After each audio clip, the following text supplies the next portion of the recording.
Welcome everyone to another episode of LANCESCURV Live. I'm the bucket boy tonight. Really fine. No, he's not. Trying to hide from the camera. You are not like this.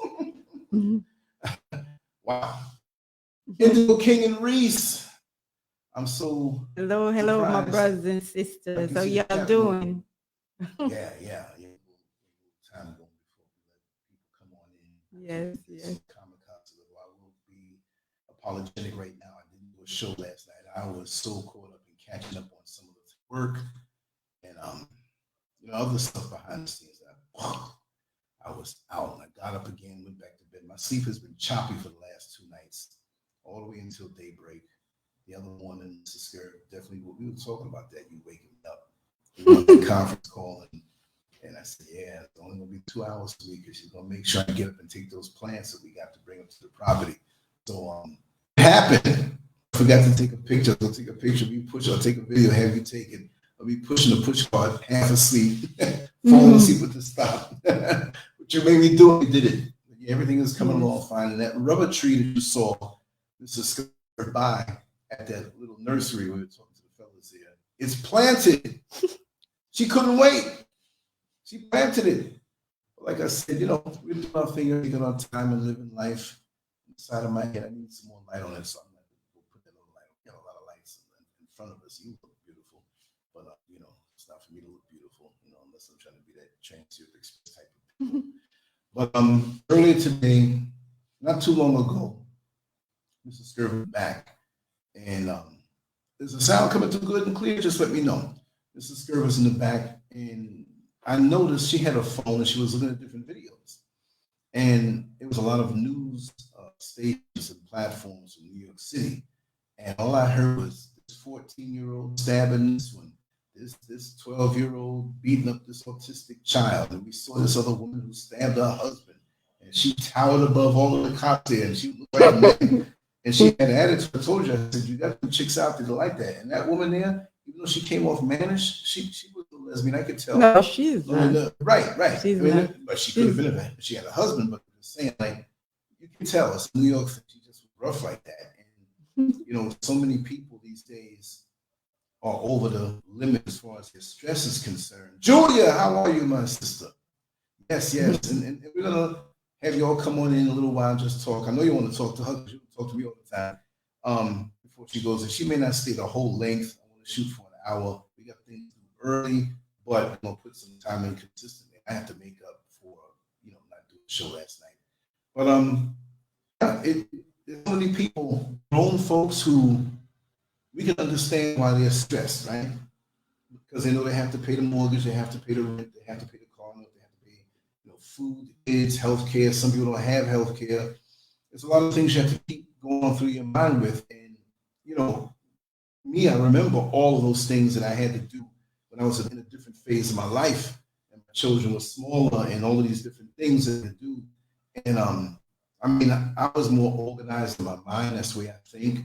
But there are people out there who weren't raised a certain way to need that stability to be able to handle these things.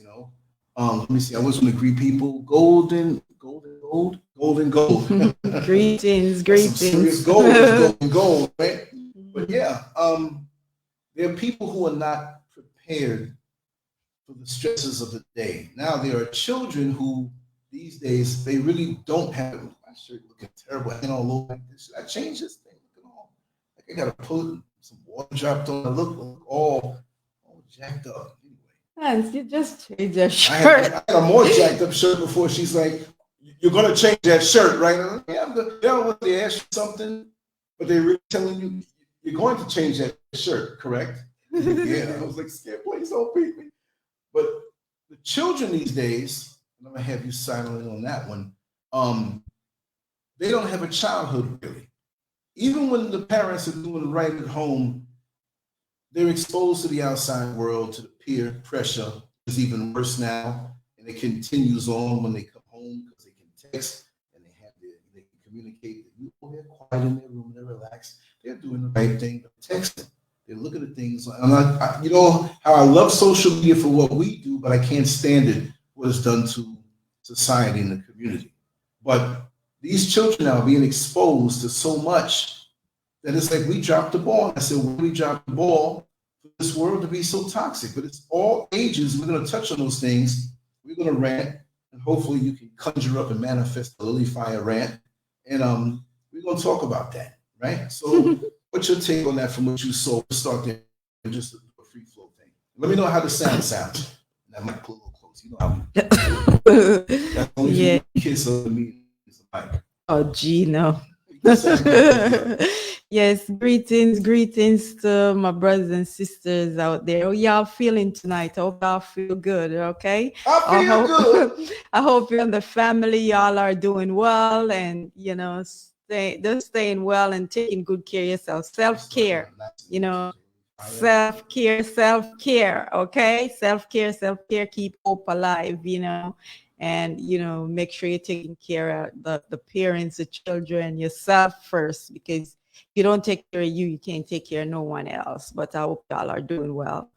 My take on this, watching the news and seeing everything that is happening with our children, and these are young children, and it is something. It is really something to see these young children, 14 years old, 13 years old, 15, 17, and all that. It's really sad to see what's going on. And we know it's really hard out there in society right now. And when children were younger, it was hard, but not like this. The thing that is happening now is really sad. It's serious. And some of these children, I don't know them, but to me, some of the children that you see is doing these things. Some of them, yes, they come from single parent homes. Some of them come from both parents. But these children have a mind of their own, and because of social media, it tears the family apart. And a lot of times, a lot of parents not paying enough attention to the children to see what's really going on with them. You're supposed to be checking on their phone, their tablets, on the computer, everywhere. Whatever they do, you got to check everything. You got to check their room and make sure the things that they are doing. They're not carrying on no illegal weapon in your house, no drug, none of those things. A lot of parents don't even have time for themselves, more for the children. So it's really hard, really hard. A lot of parents do 2 jobs, 3 jobs. Some are mostly single parents. And even when you have a husband or father in the home, they working, mom working, and most time mom working 2 jobs. Mom working 2 jobs, dad working. By the time the children have no parents, I don't know why you asked me to wear this shirt. I'm gonna change it. Lance, you are a mess. But it's really hard, with what's going on out there. When I see that, it makes me really sad. Makes me really, really sad. And you just want to lift up the young people them out there. And every day I have to lift up my children and others out there, and my grandchildren in school. It is not easy, because the children are going in school with this one young guy that got shot on the street, and he ran to the school, the high school that he was going, and they had to lock down at the school at the same time. I'm telling you, it's really, really sad to see this. I just click on the news because I saw that in New York, in the subway, where the wife had stabbed the husband and arrested her. And I was saying to Lance, why so many cops? There was a lot of cops in the subway. And I always say that Block is back. Oh, and we're gonna win. Check it out. Yeah. Turn it up. Block is back.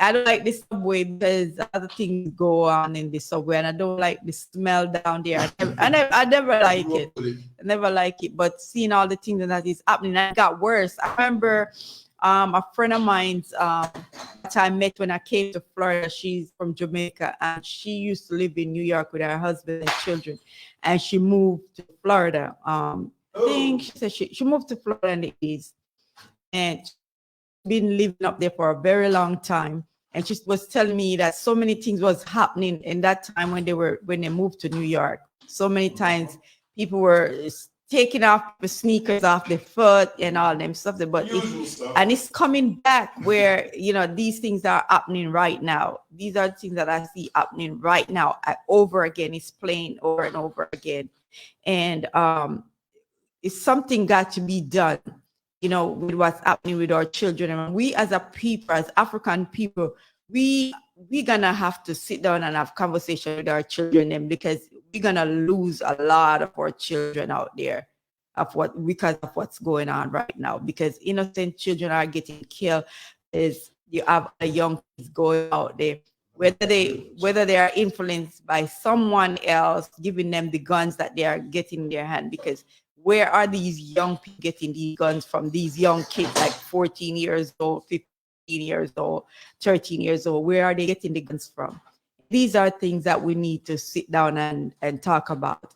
I tell you, if we're having community, they would have better children, better results of what's going on right now. All these things will be happening, but because we don't have that community no more, where each one look out for each one. I'm looking out for your children, you are looking out for my children, and vice versa. You know, the children come off the school bus, we make sure they get in the house safe. You know, they go in the school bus in the morning, if someone is out, their parents is out there to see that they get on the school bus and that they're safe. Children shouldn't be going on the school bus fighting. I'm telling you, they go in the classroom, they fight. All these things are happening. I mean, and it's happening all over. And, you know, I like to click on the news to see what's going on, you know, around, because it's some serious time we're really living in, the things that is happening. And I know you all see it, and it's really hard. It's really hard. I don't know if now I could really deal with it, you know, having a young child, you know, dropping them at the school, the bus stop, or taking them to school and all that. It's not easy. It's not easy what you have to deal with on a daily basis. And you have to, sometimes you're at work, you're worried because you're thinking about, you're calling your children and you don't hear them. And then you get worried, you know, because you don't know if anything happened to them, if they are safe, because you're running from job to job. It's not easy, you know. So Yeah, no, I don't think that I can handle it either. I mean, I know I can adapt. I know I have that in my DNA to be able to adapt, but it's a bit much. I mean, because it takes our focus off of what we need to be focused on, and it reduces our effectiveness in keeping up a good life for our children, because now we're worried about things that we shouldn't be worried about. We know there's evil in the world. We know there are things that are going to happen, but there's just too much. There's a high chance of things happening on this level, on that level. We have the sexual predators, we have the crime, we have the peer pressure. Somebody's doing something to your child, they come from a bad home, you're trying to keep a good home for them, and then the other kids are jealous, but they don't realize that they want to hang with them anyway. Like I said, you have the predators, you have other parents who hate on children, you have teachers that hate on children, you got kids who want to have sex with children, getting pregnant and messing around with them, both ways, male and female. You have the stimulation of what they see in the music videos and social media, that exposure. They're soaking up everything like a sponge. They're curious about things. It's a natural curiosity that can lead them into something really bad. And you don't want to restrict them so much. You want to open the floodgates, or not the floodgates, the faucet a little bit at a time so they can accept it. I read one time that basically said that our children are more resilient than we realize, and they can take more, but the prior generation wants to have it where they're so safe now. Keep them safe, and let's just go out there and do anything, but to expose them and explain to them, or they talk, yeah, you can laugh at something or whatever, but slip some wisdom in there, because they can understand more than what we understand. Like the prior generation is a little less equipped. This is my opinion. The prior generation is a little less equipped to deal with the subsequent generation, because they have more things coming at them. Like, you know, you grew up in Jamaica, in the country. I grew up in the city. We are diametrically opposed to each other in our background, but we come to a place where you know the country. You don't have to have been raised in it. You've been here, well, not here, back there. You've been there long enough, from like about 86 up until the time we left in 2020. Our life was damn resident, right? So we understand, because we have the sensibilities, but like you said before, getting back to community. And we got to be careful now, because us desiring community right now is a good thing on paper, but it's not the same world. It's a different world than what it used to be before. So when we say before we had community, there were other things in place. There was a moral fabric and moral fiber of that place where we pretty much would not go below. If you correct the child even verbally now, you might have to fight the mother or the father. You can't be talking like that. That's why you know, hell no, we gonna do this right now. No, hell no. Give me Vaseline. Come on. You know what I mean? So you don't know what you're dealing with. There's no common expected level of behavior of civility. We don't know what we're dealing with. You know, you might say something to a child who's playing with a child, and it's okay for them to be there, and you may say something a little off that the other one didn't understand, that they can't comprehend because they don't have that level of maturity. So now we shy away from that. It's like when I used to work in the jail, I didn't want to work with the women.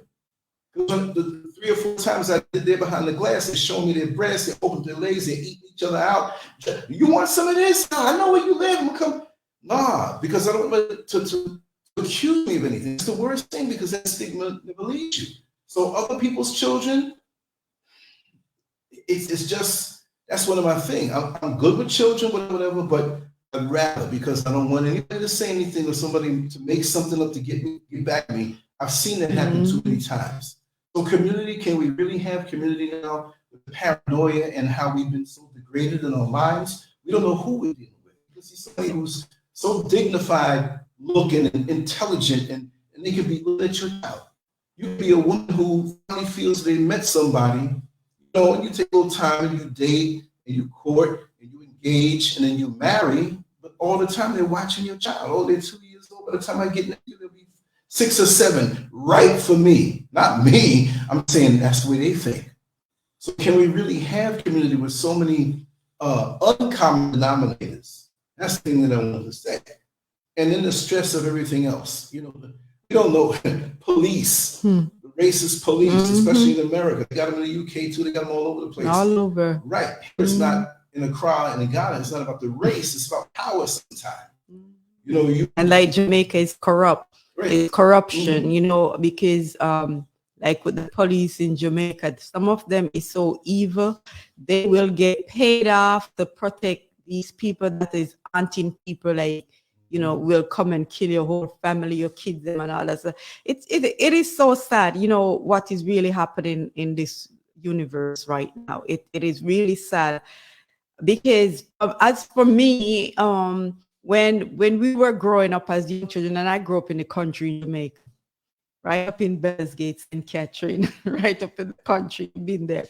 So it's evil. Every corner you go, it's like evil. Sometimes I wonder if they just set our own people and, you know, on each other to do the wicked, evil things to us. For me, it's like a darn curse, like, you know, that is happening to us. Because like us, when we were growing up as children, you have the little predators, but you know, you're young, you don't realize what's going on. You're a young child growing up, beautiful young child growing up, and these little losers, they will see you, even your own family, you know, they see you and they say, oh, I want her, and you know, they go on like that, you know. Oh my God. I want her, I want him. It is so sad, and it's happening right now, even in Jamaica right now. It's happening right at this moment that we're speaking. There's little nasty, dirty men in Jamaica that doing it, that's sexing off the little girls, you know, little girls with 9, 6, 7 years old, wicked people, evil people, the things that they do to even little baby, having sex with them, little boys, and turn them out, the evil, and they're doing it in the state, and they try to cover up all these things. These children, they are ruined. A lot of these children are really messed up. Don't talk about you have to leave your children and go to work, and you don't have other choice because you can't even find money on the summertime to put them anywhere. So you leave them at home, and then people doing all these evil stuff to them. You know, it's just so darn crazy. You know, and as I say about these nasty, dirty men, as we speak, someone is doing it to these children. and they messed up these children's head. And a lot of these little boys, they paid, like in Jamaica, they pay them off. They give them guns, put guns in their hand, and they pay them money, give them money. And these little boys, they see this money, they get in new sneakers, they get in a pair of new jeans and shirt and all this stuff, and messing with these little boys. I'm telling you, it's so much things, and that's why you have so much disease and all these wicked things. It's just, for me, it's evil. It's just a freaking curse, like what they put on us as a people, the evil things. And I think, for me, I don't know about anyone else, but how I think about these things is that this come from all what happened to our ancestors in slavery. It's like all these things just played out back, like what they have done to our Black men and women. And all of this is happening to her children, them, and our grandchildren and our great-grandchildren. All the wickedness is still happening. And you have some of our people have to be blamed for some of the things for selling us out, you know? I'm not laughing at you. Kevin's trying to make me laugh. He's saying little inside jokes, y'all. So when Kevin comes in and starts saying crazy things, that's him trying to make me laugh. So I don't have to hold back laughing. I'm just going to laugh, because now you know who's doing it. That's so funny. It's so funny. It's so funny. Yeah, but seriously speaking, our people are all messed up, and this passed on from generation to generation, because there's no way in this world that our children should be doing all these things that is happening right now. No way. No way that our children should be going out there killing each other for no reason. They'll see me on the street, walking down the street, and all of a sudden, I got shot. You only hear that I got shot, got killed on the road for no reason. For no reason. You have the children, the same way. You see what I'm saying? You send your child out to go to the store, or you send them to school, wherever you send them to, and then you get a news that the child is not coming back home. This is so sad what's happening. It is really sad what's happening. And even now that all these things are happening, and sometimes you have a child that got killed out there, and after a couple of years, it's like, or maybe less than a year, it's like everybody go back to the same business as usual. That's not how it's supposed to be. We're supposed to get serious about these things. Every time this happens, it's supposed to be getting worse. We're supposed to be standing up, really standing up for our rights and doing what we need to do. But we are not doing that as a people. We are not getting together as a people. We're not focusing on what's happening around us. It's serious, brothers and sisters. It's not a joke. It is really serious, and it's time to buckle down, tighten up, and get ourselves together, because it's only going to get worse. We have to play our part, do what we need to do. She tapped me like, you talk. I'm blowing everybody up tonight. It's what I do, the ludicrous, right? So anyway, yeah. But I think that society as it is past the point. There is no coming back. We messed up too much. There ain't no coming back. No. For the few, those who you know who are decent, who are proven, like me and Kevin talk at night all the time, when we talk about how the good old days we talk about. This is not like two older guys talking about good old days, like we exalt those days, and the younger kids like, y'all are old men, so that was corny back then. No, it's serious. And see, when we grew up, we had newer toys than those who grew up in the 30s and 40s. So we thought we were hip. That wasn't. Now, it's not even about gadgets, which we do have. I'm talking about the moral fiber that's so degraded on that level that it's gone. We can't expect anything anymore. Crazy things have always been happening, but it's been every day too much. I was trying to explain a few things to some of the brothers out here about like New York or just America, and I'm not anti anything. I love the people there. My family here in the chat room, Kevin, everybody I grew up with, Kevin, we from the series. Look, okay, let's use that as an example. This is what we talk about all the time. Every conversation we have comes to this. We had more of a sense of community. We looked out for each other. We may have even had some differences slightly with other neighbors, but when it came down to it, they'll knock your door and bring your kid home who might have been attacked, not attacked like the way they do it today, but getting ready to get into a street fight, and they're driving and they see that they stop calling, hey, come on, get the car with me. You know what I mean? And they knocked on the answer, you okay, or whatever? Or we had a friend of ours, he was a neighbor of Kevin's, because they lived on the same block. I was on 134th and they were on 131st. I practically lived there on that block. You know, and Junior had a little gym in his basement. He's a little older than us, and we used to train as teenagers, 15 years old, 16 years old. I was there. Kevin was there, Joey, too much to list. And we would hang out. But we were guys that, you know, we would go out to Manhattan and do some adult things and slip away. That's what you do. But if we saw something happening to somebody, we were automatically the police, right? We didn't let anything happen on our watch. Now, what do people do? First thing they do is pick up their cell phone. You know what I mean? Even me, who have cameras, I don't just run up and do that if somebody's getting their skull smashed into the concrete. I'm gonna sit here and do that? No. I may want to have legal proof of that happening and say to a young lady, hold this camera up while I go take care of this person over here. We wouldn't allow stuff like that. You know, even when we were joking, you know, I remember sometimes we used to make prank phone calls when we were younger, right? And we were just randomly dialing. And we looked in the phone book and we called this person.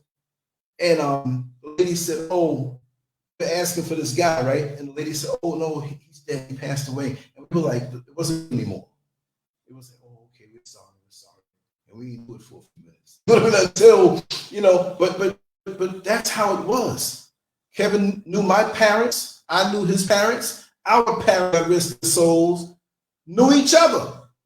It was my father who went over to Kevin's house and did the work and, you know, all this stuff on the floors and everything. And just how we would see each other, there was no, who are those people type thing. You know what I mean? It didn't matter if one had a little more money than the other or what you did for a living. It was all decent. We can walk out at night in the neighborhood and nothing happened. Now, you know, it didn't hurt that Kevin was really good with boxing. I touched it a little bit. I did bodybuilding, right? But people saw that we were living clean, because to do those things, you had to clean. And he went on to this profession and did very well and retired, whatever. And most of us have done good. But we had less horror stories back then. You see what I mean? People even know that sold drugs way back in those days. But not as much as is going on now. The rapings, the rapes, the burglaries, the robberies, all these things going on just in your neighborhood. People who are next door, or people in your neighborhood who are watching you to go tell somebody else to come and do whatever. Who stops this stuff? You can't just wait on the police. That's the end result. You should be healthy as a community. And I'm speaking to the Black community, but these are things that are universally known that any community can do. In most communities, there are other communities who do a little better than us, as passionate as we are. I got to say it. You know, and it stems from so many other little poisons that slip in our head. And I'm not saying to anybody here, right? But overall, with all the money we have, we don't have to ask our handouts for anything. With $1 trillion, I was way off now. I know I was surprised when I found out how many billions it was, but it's up to $1 trillion. In America, they say we're a minority, only 13%. We know that's a lie, but there's a lot of Latino people who got afros and big noses and African roots, but they're checking the white box. You know what I mean? And we're so divided. We're so caught up in our category. Well, I'm Episcopalian and you're Methodist, and this was Catholic, and this was LGBTQ. This one is whatever. What are these new words now? They got all these new words and categories. And one person's from the north, and he feels better than the people that come in the south, and some of the southern people feel a little intimidated because we talk fast and we think fast. But we're all one people. If you go from New York to Jersey to Pennsylvania, down Washington, look, it's just imaginary boundaries. We're chained by the boundaries we have. We look for the differences in each other first, right? Oh, look at, we start sizing people up. Oh, okay, she's Jamaican, I'm American. And come on, man.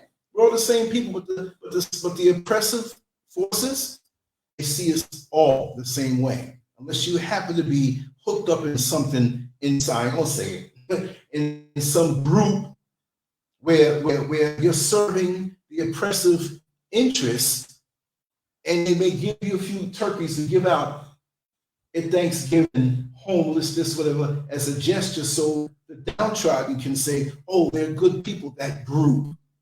But you're working for other people, like Brother Neil Frazier brought up about where the Jesus money goes and how it doesn't help you, it helps destroy you. We need to face facts now. Look, this is 2023, and I would be considered to many who might be 24. You old man. Look, even back then, old men weren't really old men because the principle held them up. Their bodies may not have been as strong as when they were younger, but they lived in principle. And when you saw a person who had gray hair, it meant, and usually it meant the person had a modicum of wisdom. That if you say, excuse me, Mr. So and so. And I remember recently, well, it wasn't recently, but I mean, in my life in Orlando, I drive the bus in the street all day, so I keep seeing things, right? But I'm hyped anyway. I've always been a Kevin can tell you, right? There was some dude, an older dude too. I was on a layover and we were talking, like, you know, we talking about boxing or something. So we were talking. I don't follow any of the sports, bodybuilding, boxing, right? So we talking about boxing, and this girl walked, the young lady walked by, right? And of course, you know, she had the bobosity going on and the waistline and all that stuff going on. You see that. I mean, like, you see that. Okay, that's there. So I'm talking, he's like, man, yeah, man, look at that, man. And the way he referred to her, this guy's down a certain level. You see things. We see things. But I mean, what you gonna run over there and grab some Viagra and whatever? There was a dude in Washington Heights. Washington Shores. Yeah, because New York is Washington Heights, and down in Washington Shores, so I get my wires across. I'm getting ready to get real hype. But this dude always stand there on Friday night, especially every night, but more so on Friday night, and especially when checks came in. And so he would go right off into Richmond Heights with me, and I knew him. So I said, hey, man, I'm not being nosy, but I'm being nosy. I said, you standing out there, like, I know he wasn't selling drugs. You standing there all, like, you have to be, like, you a drug dealer, man, what's up? You don't feel not safe out there? Man, I'm safe, man. I don't sell drugs like that, but, you know, I got some Viagra. This guy was selling Viagra. Making money. So now why are we so hung up on this when there's other things that we can put our mind to? Wherever your mind goes, the reality follows.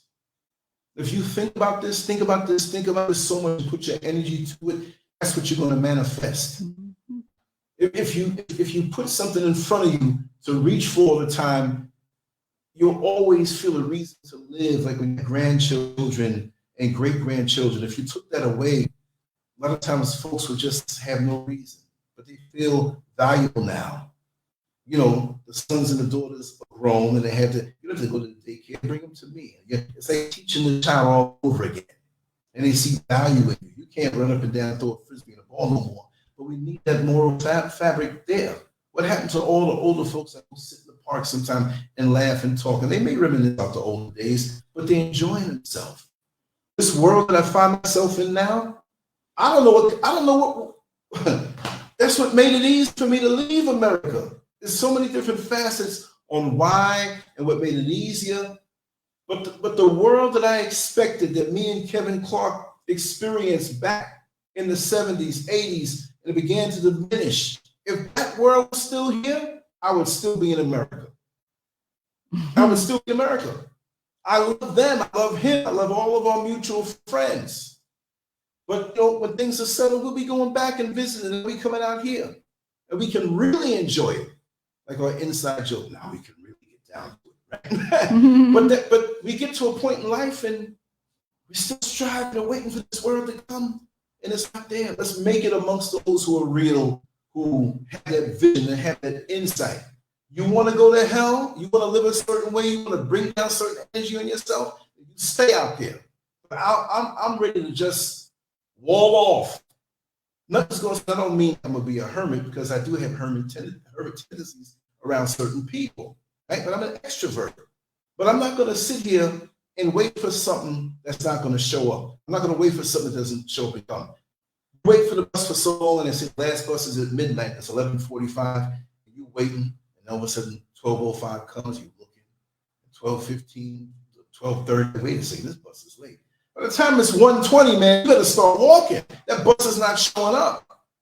Not to be negative to the world, but go around kindred spirit people and build and look out for each other and bring back that world, because it's the same sun shining, the same air you breathe. But on a spiritual level, it's sucked out. The love is gone. I know you want to talk like a tag team wrestler, so I'll tag you. Oh my goodness. No, I want to touch on what you're saying about the church, because I was just telling a sister of mine yesterday about the church, and everything ties in together, because we have so many church in our communities, and yet still we having such issues. It's really sad that why is it we having churches and pastors there and preaching and talking about God and all this thing, but yet we have so much crime. I just don't get it. And I'm just gonna use Jamaica as an example, because you have churches at every corner, everywhere is a church, different denomination. I don't know why. I always question it, why we have so much different denomination. Like, if it's the one God, as they say, one Jesus, one this, one that, why are we serving on different days, Saturday, Sunday, whatever day? It is so. Still, with all of this is going on, our children them is falling by the wayside. I don't understand what's really going on. It is really sad. And what I was saying to our sister of mine, that don't tell me if let me tell you right out what I told her. I say, if it was now and I'm going to church, we would have some problem, because they probably would call the police to come get me out of the church. No, seriously, because They wouldn't even let me in. I remember when I was going to church, and the pastor, what pisses me off, and I didn't want to really put these, pastor going to jump up on Saturday morning and saying, before they collect the tithes and offering and all this stuff, because every time I'm so freaking tired of hearing, bringing all the tithes into the storehouse, so your store basket will never be empty. All this garbage and all this stuff, that's not how it really go. They tell people all these lies and expect you to follow them and believe in the pastor. And we as a people, go to church and the pastor reading from Genesis or Exodus or Numbers or Deuteronomy or whatever. And they tell you, they're just reading, and you don't write it down for yourself and go home and search it for yourself. You see, is he telling us a lie? What is this? But the thing, what I'm saying now is that when I was talking to my sister, I was saying basically to her, don't come telling me about the tithes and the offering, that bringing the tithes into the source. That's not how it's supposed to go. The tithes and the offering is supposed to help my sister next door. If my sister is in need of paying our light, our water, our rent isn't paid. So if you have a church, that's how it's supposed to go. You have a church. For me, the church, I know now, the more I learn, it's a business for them, because that's how they get more for money, and they are crooked. So they're supposed to take the money, and if I'm in need, I'm in the church and I'm paying tithes. So if I'm in need, me and my children, you as a pastor, you as an elder, and as Kanti, I'll call yourself first lady. I don't know why, but if there's one, so why you don't go to these parents in the church or whoever and ask them, sit down and talk to them, do you need any help, do you whatever? Y'all taking money, put it in. But then this Saturday, the pastor gonna say, if you cannot pay off for your house or pay your mortgage or pay off for your car, if you have all this debt and whatever, that means you are being faithful to the Lord. You are not bringing your 10% and your offering and all this stuff. I said, bullshit, bullshit. And then he say, listen what he say. Oh, Me and my wife don't owe for a house. We don't owe for a car. Damn right, you don't owe for your cars, your house, and all that stuff because you are getting all this money and you are taking this stuff in your pocket while you have children in the church and suffering, walking out the church, and somebody can bring them into a gang and they get guns and they start going out there killing people. Y'all, I'm telling you, you see a lot of these churches, I'm telling you, y'all some blood on because y'all ain't doing the things that y'all supposed to do. And we have all these children suffering because of this. A lot of them suffering. You have a lot of parents that don't have nowhere to live, living in their cars or living on the street, wherever. When I was in Orlando the other day, I was surprised. I was shocked to see so many people that are homeless. And in the neighborhood that they were homeless, it was more shocking. I could not believe it because usually in those neighborhoods, you don't see no homeless people. But now when I went back to the US the other day, it was sad that I questioned it. You see what I'm saying? I question it. What's happening to our people and children running around on the street in the neighborhood? They don't know where to live, running up and down. And I'm telling you, it's really sad what's really happening to our children. Everybody look around. Everyone needs to look around. Brothers and sisters, just look around. Look around in your neighborhood. When you go to work, look around what's happening. Everything feels weird to me. I mean, weird, like I'm and me, I look around and everything. When I'm driving, I stop at the stoplight. I'm looking everywhere. I'm seeing what is going on, and it's really sad. So these church, they have all over the place. These churches that they have over the place, I think they should close the darn doors because it's not helping us. No way. It's not happening. And y'all getting free money, the taxes and all this stuff. Y'all ain't paying none of this stuff. Y'all can pocket all this money and y'all can pay up your bills while you have so many mothers and fathers, because a lot of times you even have a husband and wife that goes to church and still having problem paying the mortgage, paying the car payment, to get things together for the children and all this stuff, but you're not even helping them, but you're talking all this bullshit to people. I don't want to hear that. Enough is enough. And we as a people, we need to start talking. We need to start get up and speaking out because this is not right. The thing that is happening right now. We're losing so many children we are losing. A lot of our children, they don't even want to tell you that they are scared to come out of their house to go to even school because of what's happening right now. That's how sad it is. Yes. And a lot of the children, they threaten them. So then the children cannot talk. They do things to them out there. They can't talk. They are scared to even talk. You crazy. You are crazy. Yeah, but right now I'm telling y'all, sisters and brothers, this what's happening on this universe.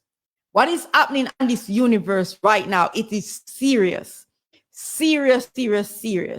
And I know when we were growing up as little children, things was happening, and a lot of these people, because I know that, like in Jamaica, you have these big dirty man them, where have them business and all them stuff there, and them used to threaten the little pitney them when them rape them off and do all them stuff that them used to do them stuff. And them I say, if you tell parents, me I go kill a wall on them, me I go boom up on the house and me I go do them something. Seriously, it's not even a joke about that.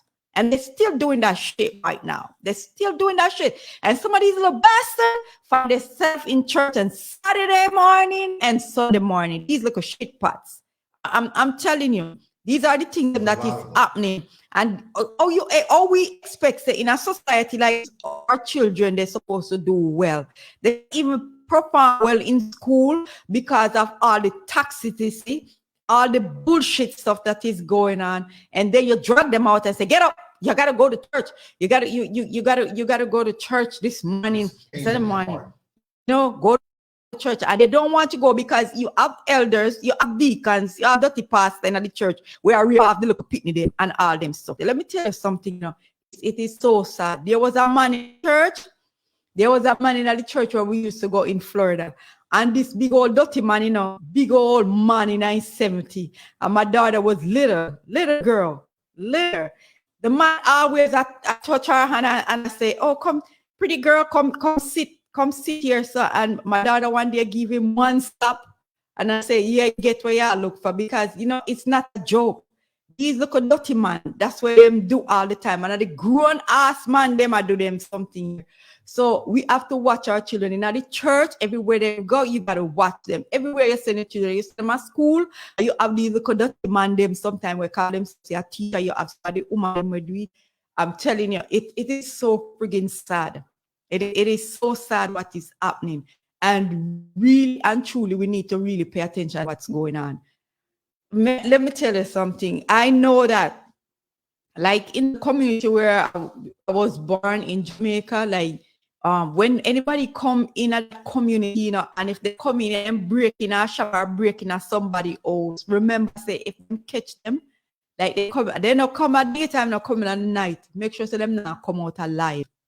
Because I know there was this guy up there. Oh, this boy always breaking up people's place, and the boy always teach people, so beat up his girlfriend and all this, and the police, they were looking for him. And when I was in Florida, one Saturday morning, I get a phone call from Jamaica, say them beat him and time up and light post in the crossroad and beat him and kill him. Police, them hear the police, them just turn. They don't care because they need to look for him, because you do some wickedness. Sometimes some of them that need, when them start the wickedness, start killing people, robbing people for no reason, doing all these evil, wicked stuff to people, you have to do them back, give it back to them. That's what I need. If you see that do them something there, like in a Jamaica now, you see a lot of them man down in Jamaica where you see killing all these little penny, them raping off the woman, them and do all these wickedness. Penny them can't even get to study and think right, because these little dirty man, them are terrorize them and all them stuff. Them are coward. The only thing they have behind them is the little piece of gun where them have a shoot down people. But otherwise, if you go piece to piece, or you go to kick them man in them ass, when you start kicking them man up in them ass and in them balls everywhere, when them start beat the woman and do all them stuff there, let me tell you something. It would be a whole different story. It will be a whole different story for them man who do them stuff. Them need to be straight out, because some of them have children and don't have no time for children, because them run up and rob people, kill people, doing all kind of stuff. When they pay attention to them pity, nobody never seen you go get pity. You need to sit down and figure out a way where you are going to take care of your children them and do what you need to do, instead of running up and robbing people, killing people, and doing all kind of bullshit stuff. When all have nothing but the gun, your mouth where you run soon get bust if you don't have the gun, because a lot of women will beat down some of them money, because a lot of the man have no use but pay friggin' mouth. So you don't need to stand up and do what you need to do, and stop with the foolishness. Stop running up and down. Whether you're in the United States, Canada, UK, where in the Caribbean, wherever you are, and you run up and down and do them bullshit, them is something they have to stop, because I'm not terrorized. Them and I say no example for the little boy them and the little girl them, and that's why they can't pick up gun. Most of them grown ass man, I want to put gun in them and anyway get them in a gangs and all them stuff. It's wicked. It's just a wicked spirit, and something have to be done, because it's serious. It's not even a joke. When it comes down to what's going on right now, it's not a joke. It is serious than a lot of us think, because sometimes people say, oh, it's not so bad, man. Only because people see it, at this community and whatever and stuff like that, and people talking and bull crap stuff. Nobody want to hear that. You know, if you speak the truth and do what you need to do as a people, and stop covering up stuff. Because right now it's not a joke. What I see is happening every day. It is serious. It is serious. And right now, I don't want nobody to say, oh, then just have put things out there, make whatever. No. This is happening. When it happens on your doorstep, that's where we say, oh, it's really happening. That's what you will be saying, But it's for me right now, it's not a joke. It is serious. I see it. When I was in Florida the other day, every time you see the news, what is this? Every minute you look, you see somebody got killed down in Miami, all over South Florida. Man, I'm tell you, every minute, New York, we get it. Oh, New York. It is serious. New York. Orlando's up. And these little young boy, the little 19-year-old boy, we killed the 9-year-old little girl, killed the girl that he killed first, then go back and kill the news reporter and the camera, shoot the cameraman and the news reporter, killed the news reporter, the girl that he killed first, and go in at the lady house, killed the 9-year-old, and shoot her mother. So I used to live in the same neighborhood. I don't remember her, the lady that got shot and her 9-year-old died, but her sister, I know her sister and her mother. That's the shortcut going straight over Hiawassee. No, that's not where I used to live at the first house. Oh, that's where yes. No, I'm just saying that where I used to live, that's the people that shot lady and 9-year-old that got killed. I know her sister.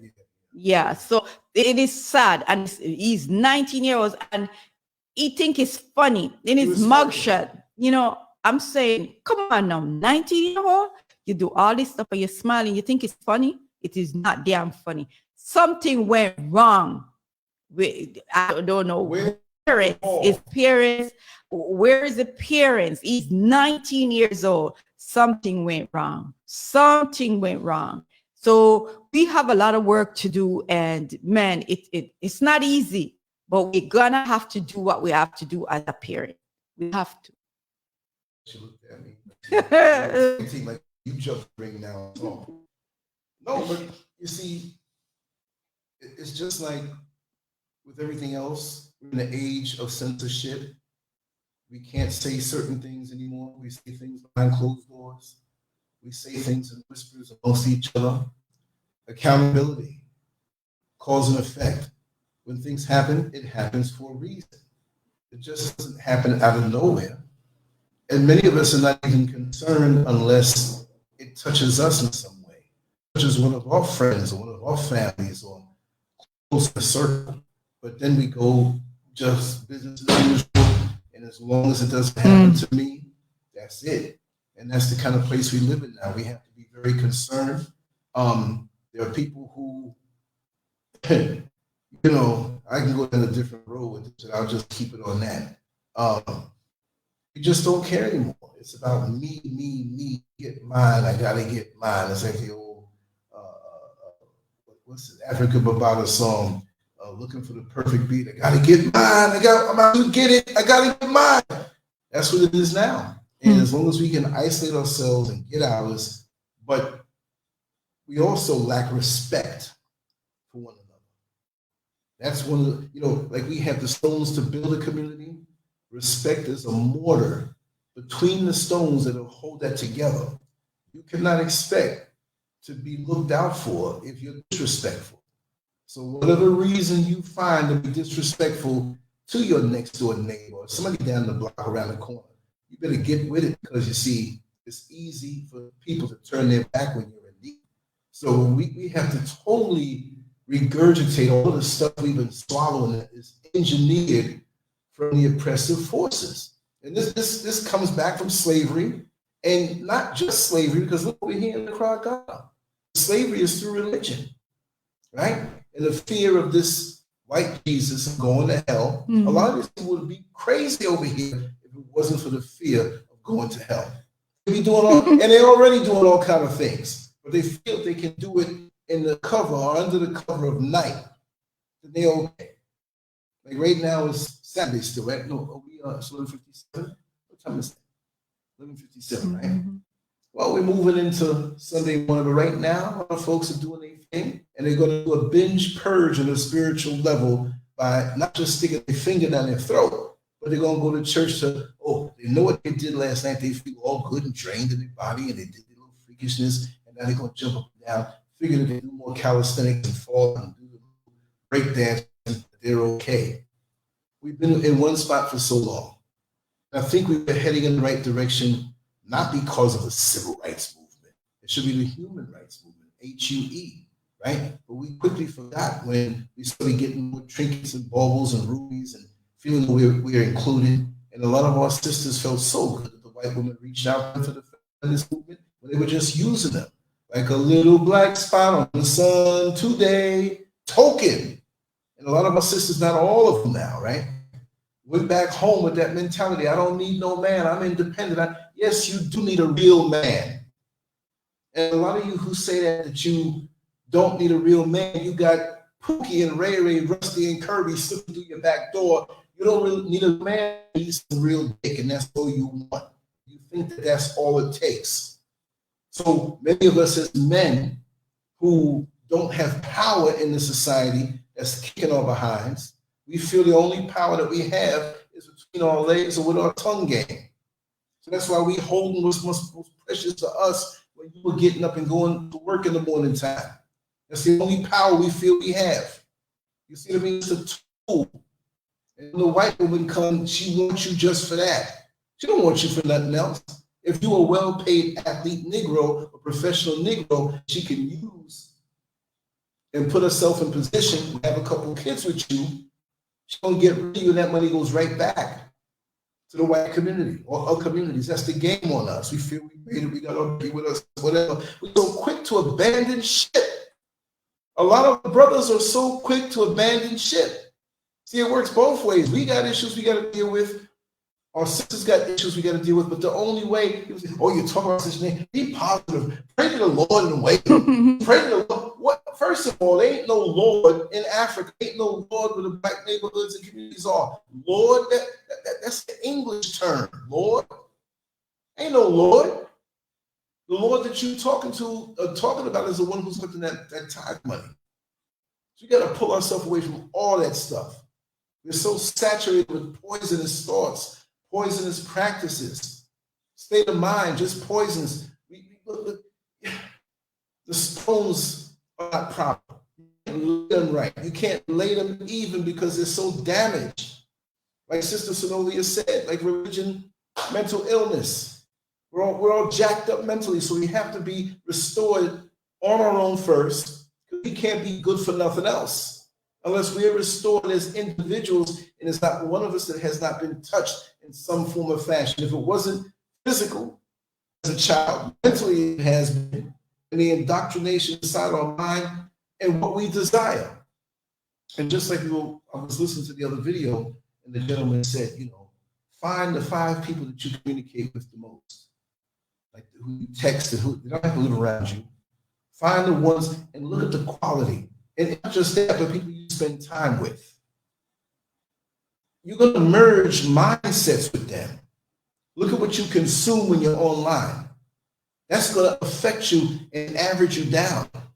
I always like to say, if the number 100 got real horny one night and got a booty call with the number 50, you're going to wake up 75 because you've averaged out the 50, 100 down to 75, and the 50 benefited by going up to 75.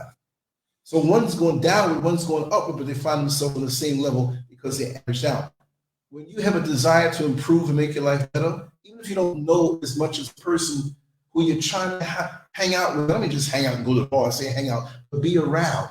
If it's a carpenter that lives next door to you and he's doing a project, and you're a parent, ask the guy, can my child sit here and just watch you? He will help you. You don't have to give him anything. I want him to be around you instead of just letting him run off the street. You don't know what he's seeing inside this next house where he might get touched or molested, right? So we got to average up, but we can never stop averaging up as people. A couple more weeks, I'm 60 years old. I'm still looking to average up. I'm looking for more quality, a better quality of life, and a better quality of thought. Because you can surround yourself with the best cars, the best homes, best gated community, and be living a tortured life because your mind is not right. I'm excited every day that I wake up because it's something more that I can do. I did some, look, she could tell you, I was up all night. When I got into bed, she was looking at some videos and looking at some things. I'm like, oh, you up? She says, yeah, I'm up. I went and laid there a little bit. I got up in 2 hours. What did I do? I came over here to the computer, one eye open, because I had something to do. And I went and laid down again, got up, and all night I was doing some stuff. I learned some stuff. I know more today than I did yesterday. We have to have a push to go higher. We have to make the stones better. Because if the stones are no good, the family's not going to be any good. The community won't exist. And we're crumbling. and we don't see it. As long as we can escape to our creature comforts and say, well, I did well. I have this house. I have this car. Your soul will be building up there. We can sit here and bump our chest up. We don't have to be on here talking about this stuff. We ain't no millionaire, but the thing is that we can play the bougie role. I'm not made that way. I was not created that way. Kevin's watched the show. He knows my mother and my father. Good. He knows their voice. He knows where I lived, grew up, every part of the house that I grew up in. We got mad jokes about my father. We got mad jokes about my mother. Not anything degrading, but that's part of the solid community that we grew up in. That we still have and laugh at things that we knew and experienced from back in the 70s. And I know people from single-digit ages. That's how strong the structure was created. What kind of structure we have now to talk about community? We only have neighborhoods. There are some communities now. And we are a community of people who are on this platform, just like you have other platforms, vast amount of platforms out there that are on the cyber level, where we're connected. All my sisters and brothers, Master Glam, Sister Zenobia, Sister Yala, I love you all. You all are beautiful sisters. You all are names in this home. We're in an apartment now, but when we get to the home, I call your names all the time. Oh, sweetheart, you going to sleep right now? I got the phone call. Do something with Oyala. She was, who's Oyala? She never say that. She know you. She knows Sylnovia and Giant Gain, and she knows everybody. Who do you think? Who am I hanging out with? I'm hanging out with Kevin and a few of my friends who are back in America, but the people who come through here. I see Sylnovia said something. She said something about religion and mental illness. Man, it was profound. That was a t-shirt. We have a bond, we have a community, even if we're far away from each other on a physical level. You know, it's exactly, Sylnovia. Sometimes you gotta laugh to keep from crying. You're right. You're right. Tag team. It's so funny. Oh my goodness. All night and you be sitting here nodding out like a heroin. When time for me to go to sleep, I go to sleep. Yes. Yes, but man, I'm telling, the lights are hot. Right. The lights are hot. Yes, brothers and sisters. We have, oh my goodness, we have so much work to do. So much work to do with our children. Hey, that's funny. Oh. She said, I swear this old white woman said, hey, Big Daddy, to this black man while we were having lunch at Applebee's. This lady had to be like 70 years old. Oh, for real, that's about, where was I? Somewhere walking around. This 75-year-old lady was sitting there with this black man, and you knew what it was, right? He was much younger. He had to be about half age. She was 70-something, he was 30-something. And he's sitting with her, and she's looking at me, doing it, like, oh! Stick something in there and pull out another. Oh my God. So funny. Your stuff be stinking. You got the slime on there. The white woman's on me. See, you all think I talk crazy. Oh my when she's gone. By the time she's right there, I talk crazy. She hears me. I know that. I'm nuts. I know that. And I'm like this all the time. For real. I don't care. Listen, I'm the old man phase now. I'm not no old man. I don't feel like I have a lot of juice in my fruit. I can still handle myself. But I'm in the I don't care mode right now. You're 59 young. 59. April 8th is coming soon. You're 59 young. You're not get there. You don't get there yet. When it's there. When it comes, I'm too busy. I'm too busy to sit there. I don't know. It's how you feel, you know. As long as you're in the fight. Yes, it's how you feel, you know. Because I'm trying to create as much as I can. I want to go higher. I want to do more. All pads are sitting there. They've been sitting there.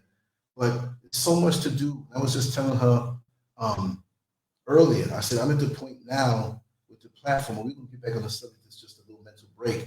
That if I was making lots of money or had money or whatever like that, I'd have to hire somebody to click the buttons and just do the regular things, keep things done. It's not part of the creative side of things. So doing all those things cut me from doing what I need to do. It's almost like you have a restaurant. I own the restaurant. I'm the chef, but I'm at the coat check too. I'm the waiter also. I'm sweeping the floors. You know what I mean? So I'm doing all of this stuff, and it's kind of like making it where what happened last night. I was tired, but I was up.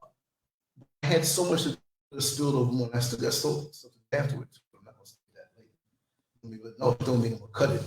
Keep talking. Yeah, but you know, when you think about all this that is happening too, you know, if we were really building community, if we were really building community, we should have really have things in place, like places where our moms and dads could go, and someone like I'll say today, okay, we have a place set up, so bring all the children gonna come, and we're gonna take care of moms and dad. We have everything set up in place. Those are the things. If those things was in place, mom can get to the spa, get our little massage, our feet done. Dad too, because a lot of our men, a lot of our dads, a lot of our brothers, they like to go and get like their feet done, and you know, get no, I'm just saying that. But these are the things we need for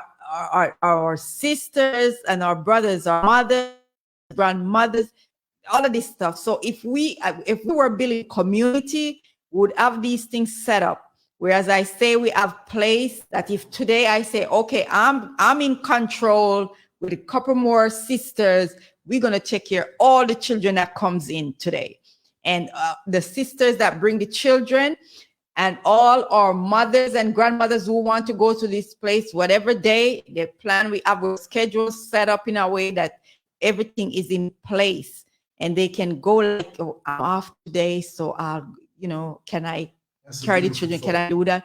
Same thing with the brothers. I'm gonna be off today. You go and you get your little, you know, your little pedicure, you go and get your massage, you go and sit outside in nature, sit outside in nature, enjoy yourself, whatever. I've things set up so nice, so when you go home, you are so relaxed. Stress is off for you. You're not feeling so stressed. If we really had community and have all these things in place, we wouldn't have so much stress. We wouldn't have so much killings in our neighborhood or in the community, wherever. None of these things wouldn't be happening. Maybe few, 1 and 2 something may happen, but not like that, because everybody would be on point with all these things. But because we don't have things in place, because we don't have community, you know, this is it is just, everything is just messed up. Because right now we should have places where we, our grandmother and our mothers and father, grandfather, great grandmother, we should have places for them to go out in nature, take them certain days, take them out, and they go out in nature, sit out there with each other, they enjoy themselves, whether they play their cards, and we also give them their pedicure and all those things, and their mind be more sharper. Because when you're out there in nature, nature is beautiful.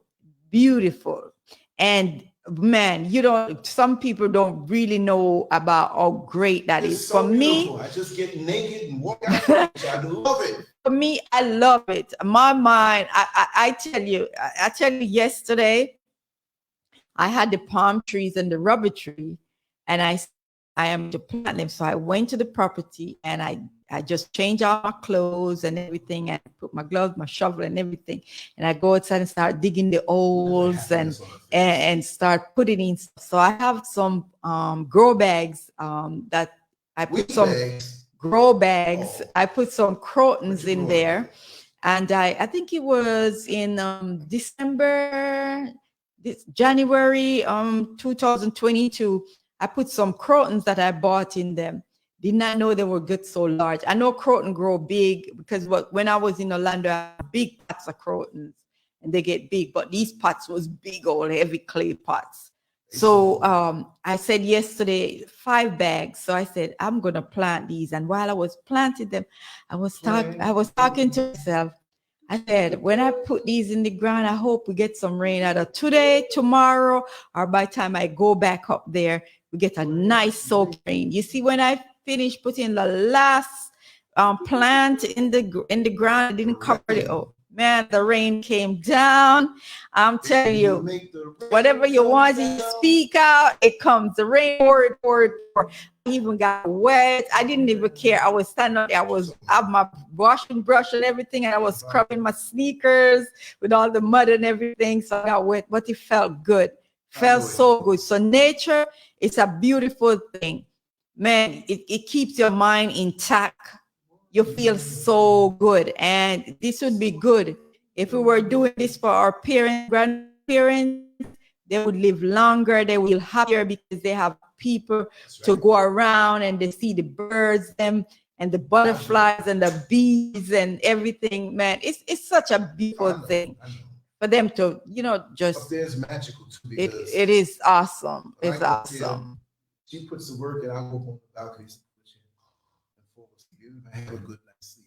The air and the wind and all that stuff. But when you get to a point when you work so hard for something, whether you do it this way or sacrifice that way, you get to a certain point, you look over your whole life.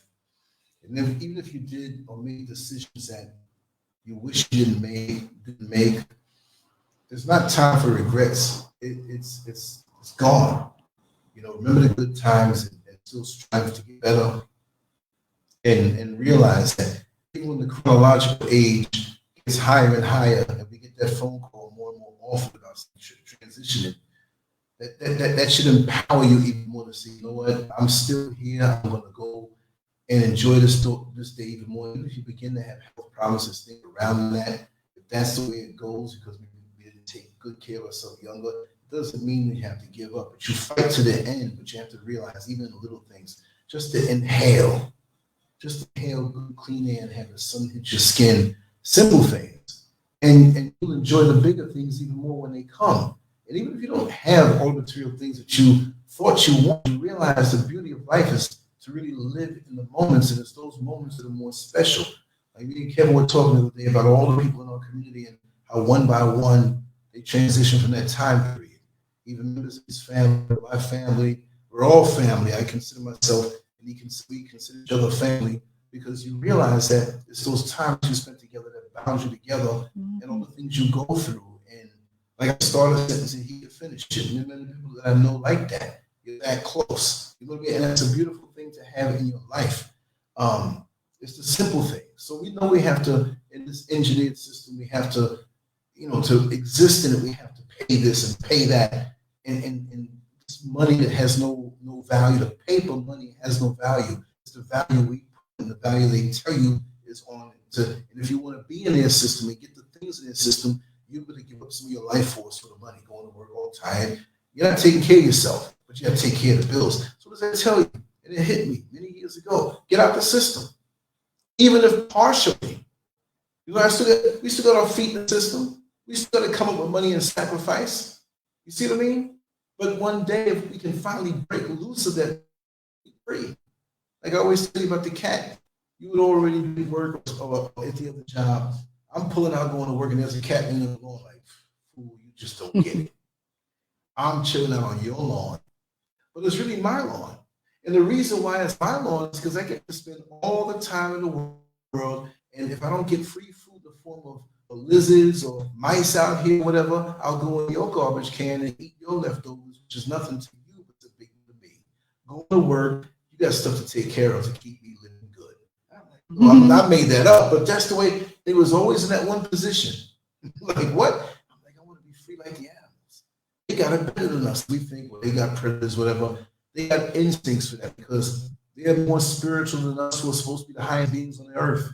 They're in tune. You ever see a cat? His eyes closed, and the ears right here, and the ears are moving around. They're alert. Something comes close to the grass or makes a noise, eyes open up, bing, and they gone. Instincts. We don't have the instincts no more because we're disconnected and we're in the engineered world. We gave up on natural instincts. I was speaking to a young lady down here, and she was saying how nice it is to give birth. Oh, it's just so joyous. The baby just comes out because she's eating natural foods and her feet are touching the ground. She has the sunlight on every day, and she's kind of out of the system. That's here. Yes, she has a husband that takes care of most of the stuff, but she's just so happy. Imagine that. happy. You know, I know there's a lot of things that you can lose your life and injecting things and taking the baby away and secretly hitting things. And, you know, that's why it's but good the to natural have birth, natural birth. I didn't see no rabbit talk about I need to go to the hospital. You know what I mean? It happens naturally. Yeah, you take So good that's care the of world that I want yourself. to be in. I'll visit back the engineering world, like I came with this money. Hey, how you doing? Whatever, reminisce, and I'm gone. And if And who say you have to stay one place? You can go where, if you have the choice, you go wherever you want to go. You don't have to sit in one place, I'm open to live in other places too, if the opportunity and everything lines up. And it's the other thing is that it's good to when we have our children, it's good to take, you can't afford, it's very hard to always say it, because the problem is then you go on vacation, you're thinking about, oh, I gotta come back, I have to pay the mortgage, you gotta pay the light bill and all that stuff. But you know what? We have to think about that, we work. We have to really put something aside and say, we're going to take these children on vacation. We're going to take them to one of the Caribbean islands, or, we're going to take them somewhere, so they can know places, children can know how to grow food. What is this? You take them in the supermarket all the time and you pick up all this food. They don't know where it comes from, so they need to know mango comes from tree, and that's the mango tree. Don't know that. You have to teach them that's the banana tree, and the banana comes from that tree, and show them how the banana comes out, and that stuff. It's very important. It's very, very important. But when you're just in one place and they never go anywhere, so they don't know anything different. So it's hard. 10 well, like Kevin said, great times we had back then. You remember the joke, Kevin? This is good times. I'm going to tell you about that one. No, but it's always good, to remember those good times when you were growing up with your friends, them, and how it was nice to get together. We used to have to go to the river. Because we're in the country and we and our friends, we used to go to the river and wash the clothes, get the water. But you were in the country in Jamaica, and I'm in and you were in New York. But at least those times you always connected. You have your friends, them. You go outside and you play and you do different things together. These kids these days, what they have, the computer, the phone, these gadgets. They don't watch TV anymore. These children don't watch TV. Unless they're doing their gaming on the TV, but they don't. Computer now. Yeah, so most of them don't. They don't deal with, everything. But they have their TV also in the room, because with the gaming system, I think they set it up on the TV screen to make it bigger, and them and their friends playing on it. And funny story that hit my head. It has nothing to do with this, but my brother was up in the attic. He had the attic, and my mother was on the second floor of the house and whatnot. And she heard noises in the attic. And so she went to the foot of the steps and called to him. What's going on up there? I'm doing push-ups. He had a girl up there. Oh. Push-ups at 3 a.m, highly unlikely. It may be funny to you, if you knew how much it was, and it is that time.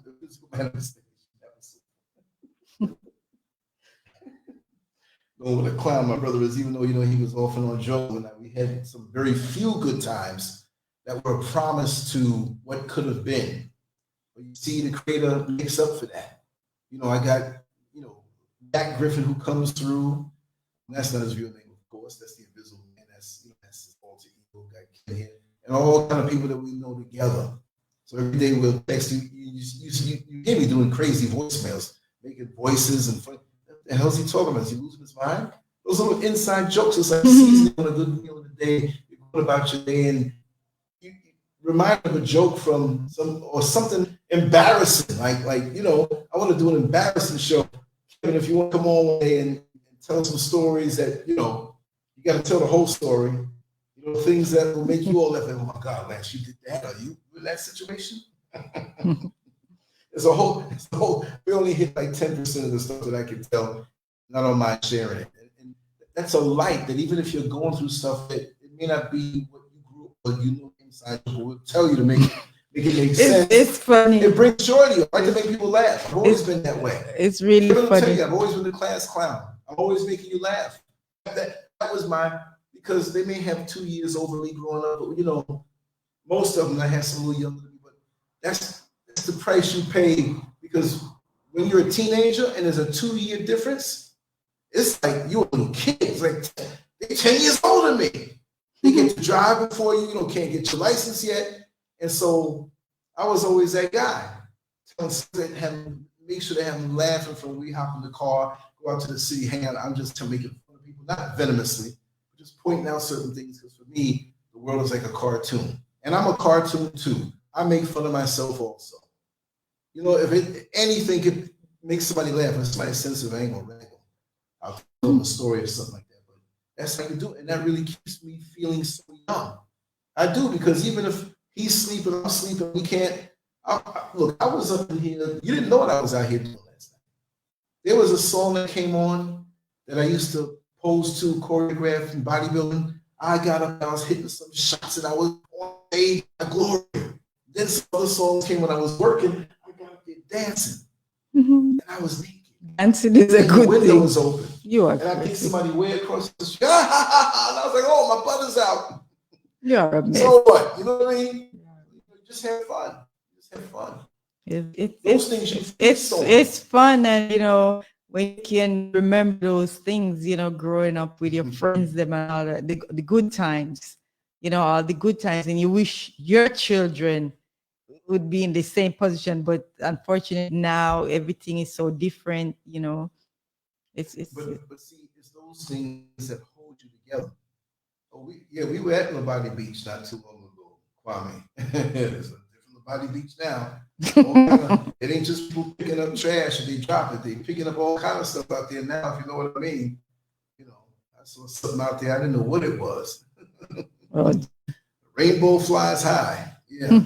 Yeah. But you got it right. Oh, so Florida. She said, I thought Florida was full of different fruit trees, but I didn't see anything. Down South Florida. If you go down South Florida and Miami, those places down there, there's a lot of different fruit trees down there. They have farms down there, they have a lot of fruits like what they have in Jamaica. I know breadfruit trees down there. Some people have it. They have ackee. They have yes, they have neeseberry. They have sweet sap, sour sap. What else I see down there? They have a lot. They have Julie mangoes. They have East Indian mangoes, and they have those big mangoes down there, like the big mangoes out there. But the ones that they have in South Florida is really sweet. And what else did I see down there? They have a lot of fruits. They have the lychee. But basically, what they meant to say is that it's not what it used to be. Like Master claims, they remove a lot of things from the 90s. From the 90s, that's like I know the oranges. I think they call it, I don't remember the disease that they say take up the citrus. So they cut down the orange and the grapefruit and lemon trees down in South Florida. Most of those were gone. And I noticed in Orlando, a lot of the orange trees have a lot of disease also. I don't know if it's something that they spray, because these people are, I don't know why they do that.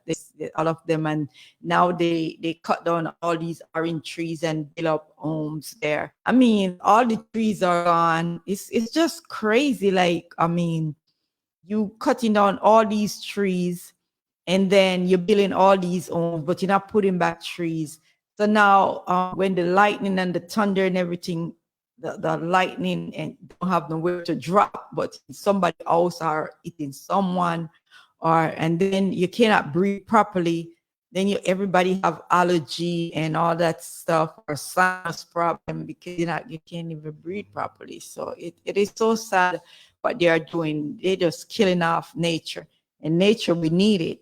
So if you buy a piece of property and you're going to build on it, by the time you put up your house, you start putting back some trees. So by the time you move there, it's time to. We have mango and avocado trees, but they're in our backyard. Certain cities have certain ordinances. Yeah, you can't. Isn't that something? But you know, But they want you to go to the store and pay for stuff. yeah, because like in London, remember when we plant the palm trees, them at the front of the road? Yeah, and then we planted some palm trees. They were the foxtail palms. They were good size. They were like 8 foot at the time, 8 foot, and they were big. And but would you believe in the neighborhood? Is somebody in the neighborhood? One of our people called the county, because where we were is not the city, it was the county. And they called them that were planting the trees out by the roadside of the house. And the county, they show up fast. And I said, you're trying to beautify the place. You're coming here to tell them that we can't plant the trees out, we get a permit. I said, that is so flipping sad. Oh, out by the road belongs to the county and all this stuff we got. And they're gonna give us a ticket to plant them out there. We gotta get a permit. Do you know what? I said, y'all can stay there with your permit. And then a private got a pickup truck that does work. He was hanging around there too. Remember? Around the same time, he wanted to know what was going on or something, but it was fishy because it seemed like he had something to do with it. Like, as beautiful as you kept that yard, it's unacceptable. No, I'm gonna just tell you this. See your skin, your color. You can't have the neighborhood. How dare you try to beautiful? But guess what? I didn't know what they want to say, because you say that. I still plant some the June rose. What you call them? Curtain murder. I still plant them by the road, and they were blooming beautiful. And then I have beautiful flowers in the yard. So this is their part. These people, they are something. And somebody asking me a question. I think it's coming. Asking me a question about what's my favorite fruit. Oh my goodness, it's so many. I love the Jamaican apples. Those are really nice. And my favorite mango, because in Jamaica we have so much different kind of mangoes: Julie, East Indian, Millie mango, Lucy. I mean, it's so many to name. Black skin, the fine skin black mango, Lumber 11. So much. So, but mango world down there? Yes, we have so much, and I recall half of it. What they have, the mangoes that they have, their name to name out. But the favorite one out of all of those that I call is the Millie mango. Oh my God, that thing is so sweet. And Julie comes second, and then the East Indian third. I love them. Yeah, it's very very nice. And I also like what is this other one? Trying to remember the name of it now. It's so many fruits that we have, and they are so good. Yeah, more sweet. Mangoes in America has fruits. Oh man, the amount of different types of mango that we have in Jamaica. I haven't called out all of the name. And plus you have the hairy mango.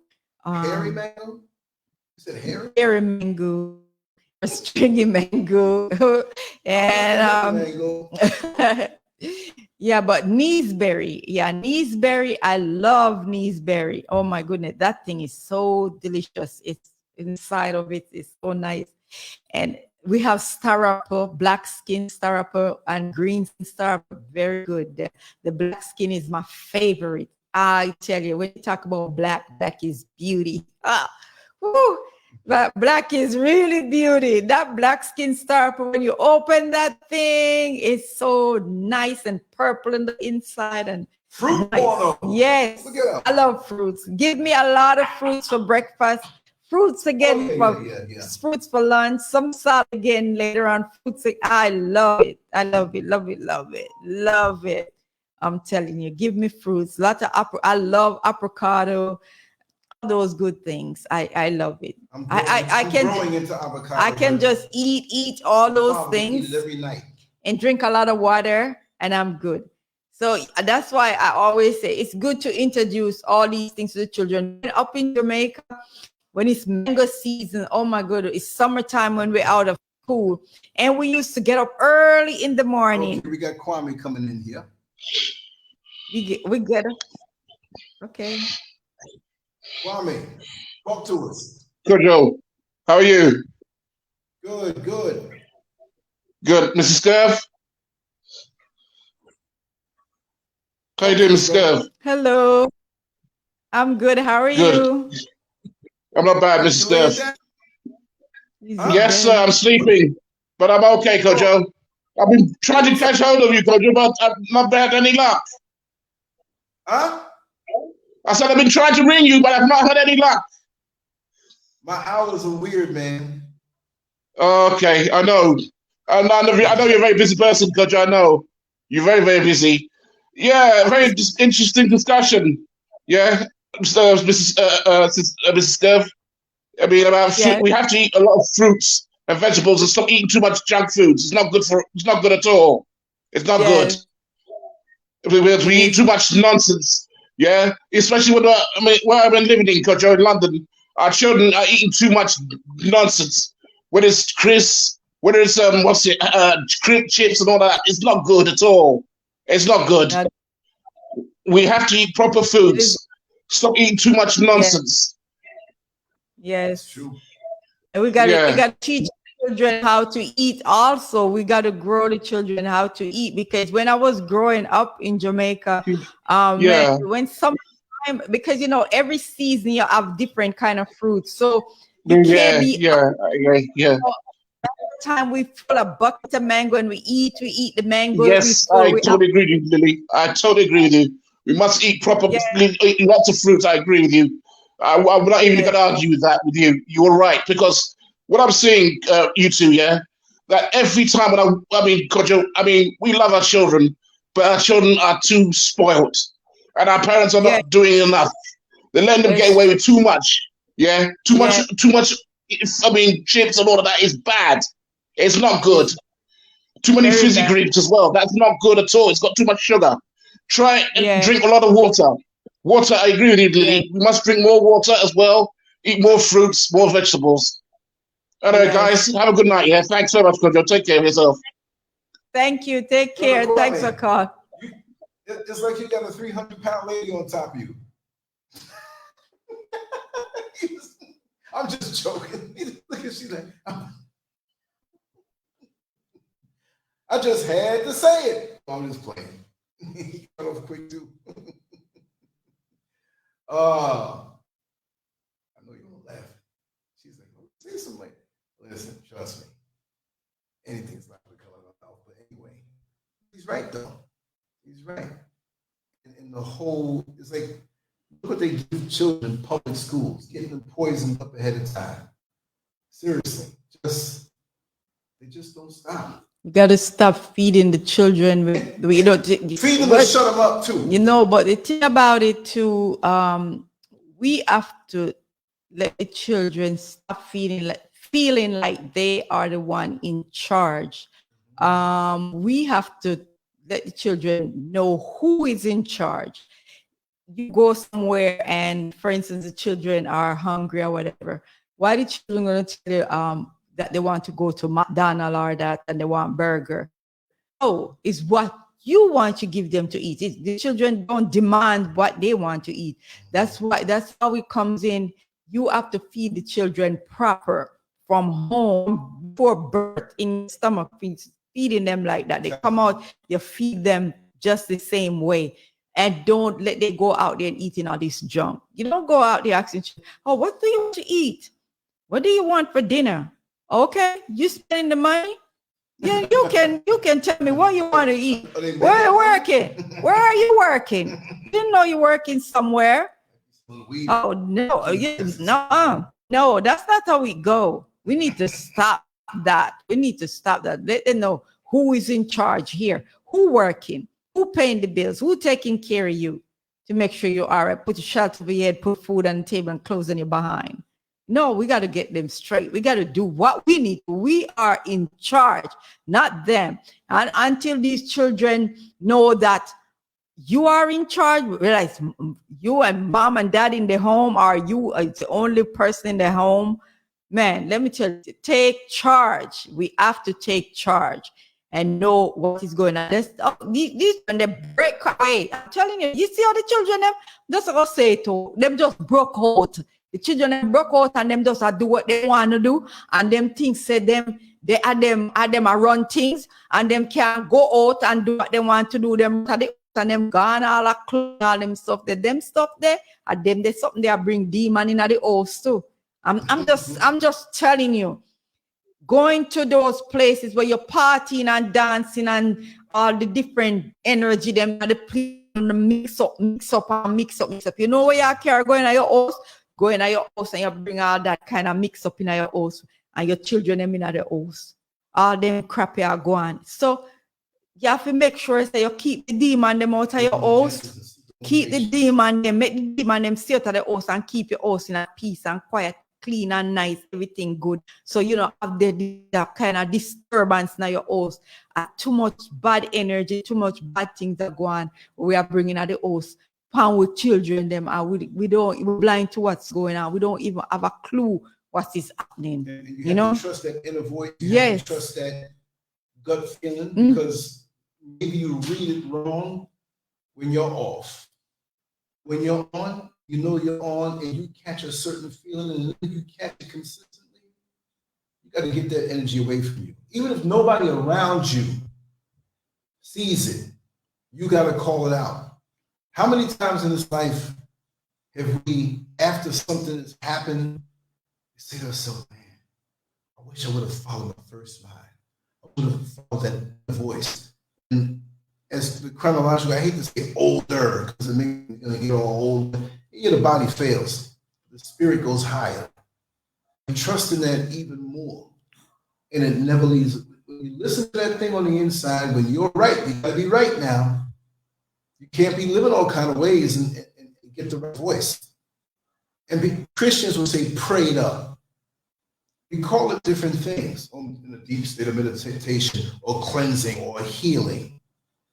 Especially when there's healing to be done. You're not going to really hear the voice the way other shysters and people can wiggle away in your life and be sucking you dry. Right? Because you got so much clutter.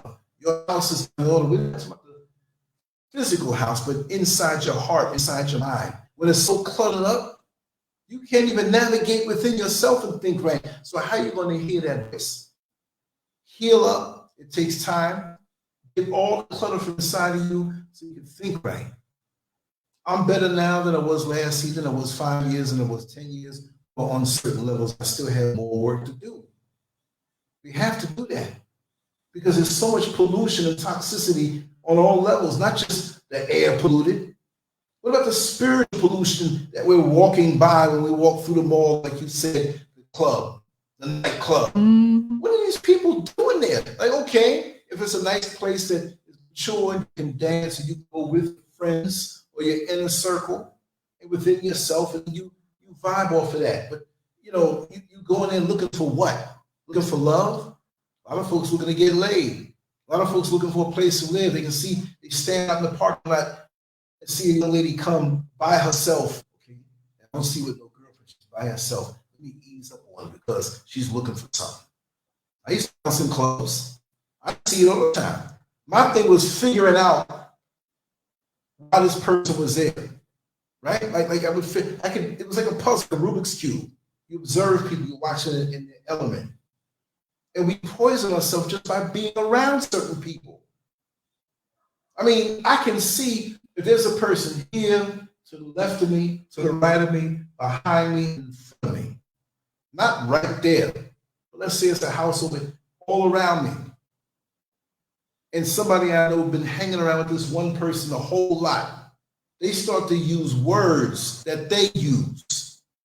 That energy starts to rub off on them. You understand? So now I can pick up on those things. I can pick up on certain feels.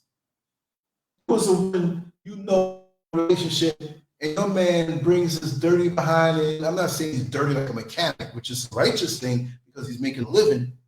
But he comes in. And all the time he goes straight to the bed. You better get him and take a shower. I'm tired. But now there's one time I've been out all night, he runs straight for the shower and stays there a long time. And you see him scrubbing his ball for a long time because he knows what he just finished doing. You see what I mean? He's telling on himself. The rhythms are different. And when you study the people around, not just the things that they repetitiously do, because they can be putting something in motion, make it seem they're a certain way, right? I'm not as clutter-free as I may have acted when I first met Mrs. SCURV. I relaxed a little bit, clean up that desk, you got this, move your shoes, whatever, but I know what I'm doing. She knows I'm not bad. I'm just... No, but I'm just proving the point. No, there's nothing wrong with that. No, there's nothing wrong with that. But you know, in the beginning, when people get into your life, I'm just saying we can even do that on an innocent level. We make sure to be on point, and they'll kind of relax. We feel like, okay, I'm here now. I'm not talking about relationships and taking advantage of people. I'm just saying, seeing what's really inside a person's heart. When you live life long enough, and you've been dealing with all kinds of different spirits, you can already see if you're going to have issues in the life. So cut that bad boy right away. Cut it right away. Because they can be cancerous to your life. They can be sucking the life force out of you. No, get away from me. Insult them, check them away, whatever you gotta do. It's your life and you are giving your life force. Life force is a real deal anyway. We going after money. I could have stayed in America and went after more money, and I'd be, I gotta be doing this LANCESCURV show. I can't keep up with this no more. It's just too much for me. I have no energy. I gotta stop. No, because you be satisfying yourself in self-care, like you said. Well, self-care, you have to amuse yourself and have something that you look forward to doing every day. I always told me riding my unicycle on my 60th birthday. I ain't been practicing. These next couple of weeks, I'm gonna get some practice in. Take it right out there and videotape it and do my little tricks, do my little stuff just to make a point. Ain't got nothing to do with LANCESCURV. 60-year-old man celebrates his birthday by riding a unicycle in a crowd. I know these folks right here. They look at me anyway because I'm Bruni. Oh, the guy is a black brother from America. So I heard this from New York City, but he has a big head. Look how big his head. What tribe? What tribe is he from? The tribe of Dome. But like I was saying, we're more sensitive now, and we should be as we get older to know how to navigate because we've been traveling these shark-infested waters all our lives. How can we be so stupid? I'm not saying anybody here is stupid. I'm saying, but how can we be stupid overall to not trust our instincts that the engineered world snatched away from us? I'm not trusting on that. You got the old Native Americans, indigenous people who were there, go, okay, it's going to rain at 4:30. They put their head up. They do these things. They can read the earth. Like when you told me about how the ants walking around in circles like they drunk, and that means it's a bad rainstorm coming within the next few days. There's so many more things that we can read, but we're not connected to it anymore. And this system pulls you away from that. I remember in Queens, New York, where I grew up, there were rabbits, wild rabbits running around, snakes, praying mantises, fireflies, all kinds of different insects. You had those things that would come out around September. I don't know if what it was, but makes that, I missed that noise. I went on Google or YouTube to hear the noise of that. Because I remember waking up in the morning and hearing that. You know what I don't miss? You know what I don't miss? Julia. What I don't miss about Florida? Those darn raccoons and those possum and those armadillos. Yeah, but I guess everywhere you go it is something, you know, and they'll make you mash up your car too because they like to run out in front of your car at night and you're driving at speed. Here come the damn raccoon. Yeah, they are something else. But everywhere you go, it's something. Like out here, you have the snakes and these big ugly lizards. I don't like them. You know, right now they're eating up my my kale. You know, I'm gonna have to move the bag with the kale. They are something else. You know, it's something. Perseverance prevails. Did we drop the ball or was it dropped on us? Both. Because no matter what comes from the outside, if you're right from the inside, it's not going to bother you. You see what I mean? If you have so much pressure to crush you in, but you have just as much strength pushing out, you won't feel it.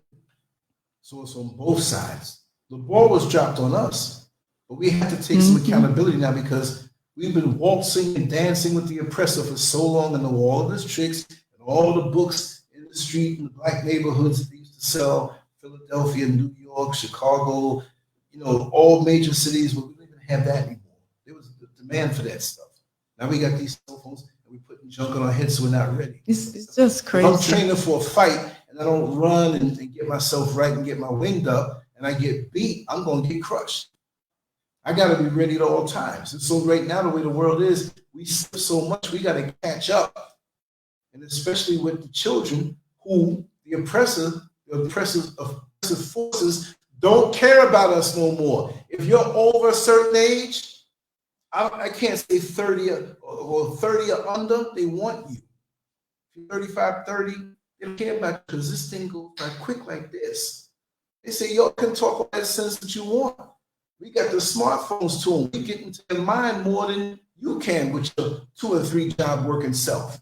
We're corrupting them and showing them things, and the kids will act like, oh, mommy, I'm sweet with darling son and daughter. But they got the world in their mind. They're already corrupted. But we don't know that. How many times have you gone into a high-end supermarket? I wouldn't say Publix is super high-end in Florida, but it's better than a lot of other ones. And you see the shiny apple sitting on the shelf. You say, man, it's shiny, it's big, it looks like it's so good. You don't know if it's GMO or not, right? Oh, somebody said something? Okay, yeah. You bite into it and it's like dust. It breaks up and it's all brown. It's crazy. Let me see. A bunch of comments. Yeah, let me see. When it comes to right plants is grilled them, just boil them, then fry it because too much oil. Yeah, exactly. It's best yeah. I supported you, and I'm asking you to do lives, and I'm going to use a public platform, not realizing that SCURV is real busy. He can't get no seat, so you're calling me out. So you're going to shame me into talking to you. Listen, there's some people in the line long ahead of you. I'm working at superhuman speed, right? Big time. Yeah, you supported me, whichever way you share, donate, or whatever. But I'm one man. She's one woman. She gets up every morning and goes up to the property Monday through Friday, hours until the sun goes down. The last day and a half, I've been sitting here doing stuff. I couldn't even do a show last night. Have some understanding. Just because I'm retired, you see me a lot online. There's other things that I do and other things I have to do. So you calling me out, why don't you come onto the show right now and show your face? I'm calling you out. Talk to me and let me know. All right, here we go. I always give folks a fair shake. Ain't nobody gonna take no rock and throw it and run behind nothing. Here's the link, hit the link and let's talk right now. You said you've been reaching out to me. Let's talk right now. It's on you now. I'm not mad or anything like that, but just have a little heart sometimes, right? I can't answer every call. I can't return anything right away. I can't answer every call right away. I'm one person. Do you know how many emails I get that the emails go down? I get more. It's not a brag thing. I got several Gmails, right? Several Yahoos. I got Proton Mail, the most secure email in the whole world. Let's not talk about social media platforms from way back. Black Planet. I don't go on there no more. I got about 30 to 40 things that most people even know the name that Plurk. I'm on Plurk. What's a Plurk? Even I don't know. It's there. There'll be people who will not refuse to reach out to me. They'll go in, oh, I'm on Plurk, man. You didn't answer me. I'm on the art thing, a deviant art, right? I don't get a chance to check those. The regular stuff. And forget about Facebook Messenger, the Facebook pages and groups and like pages I have, Twitter, several Twitters, or Instagram. Everybody wants to be everybody. I'm not saying you, all these platforms act the same now. YouTube, more than one YouTube page. So in a 24-hour day, I mean, the toilet's my office. I go sit in the bowl. I'm still working on the phone. You know what I mean? So don't make it seem like I'm avoiding. I don't hide from nothing. I'm waiting for you to come in. If you the links in the chat, let me hit the thing. You don't have to show your face. You can block your face and talk to me perseverance prevails. Come on. Come on, talk. Calling me out. Let me tell you something. It's not like, you know, nah, I don't get that like that. I'm doing this. Let me tell you something. Just like Brother Neil Frazier said, this is not a money grab for me, but if more people support and I can do more things faster, I gotta, and I'm not saying, I'm saying this to say, give me money. Yeah, it's nice to get it, nice to receive. But what I'm giving day in and day out, Mrs. SCURV can tell you. From years, we met like this. I was doing this.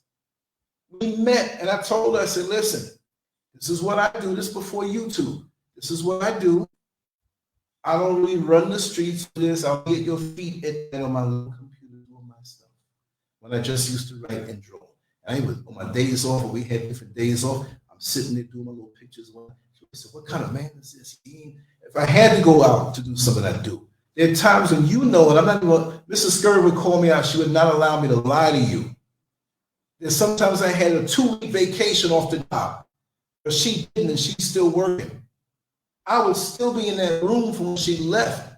If I took a shower and I was naked in the room, nobody else is in the house, she'd come back, I'm still naked. There's a 2-week period one time I had a vacation, I didn't go in the backyard because it was stuff, I was so, and it wasn't surfing and looking at titties and ass and pom-poms. I was getting work done. And I do so much more than even she understands that I do.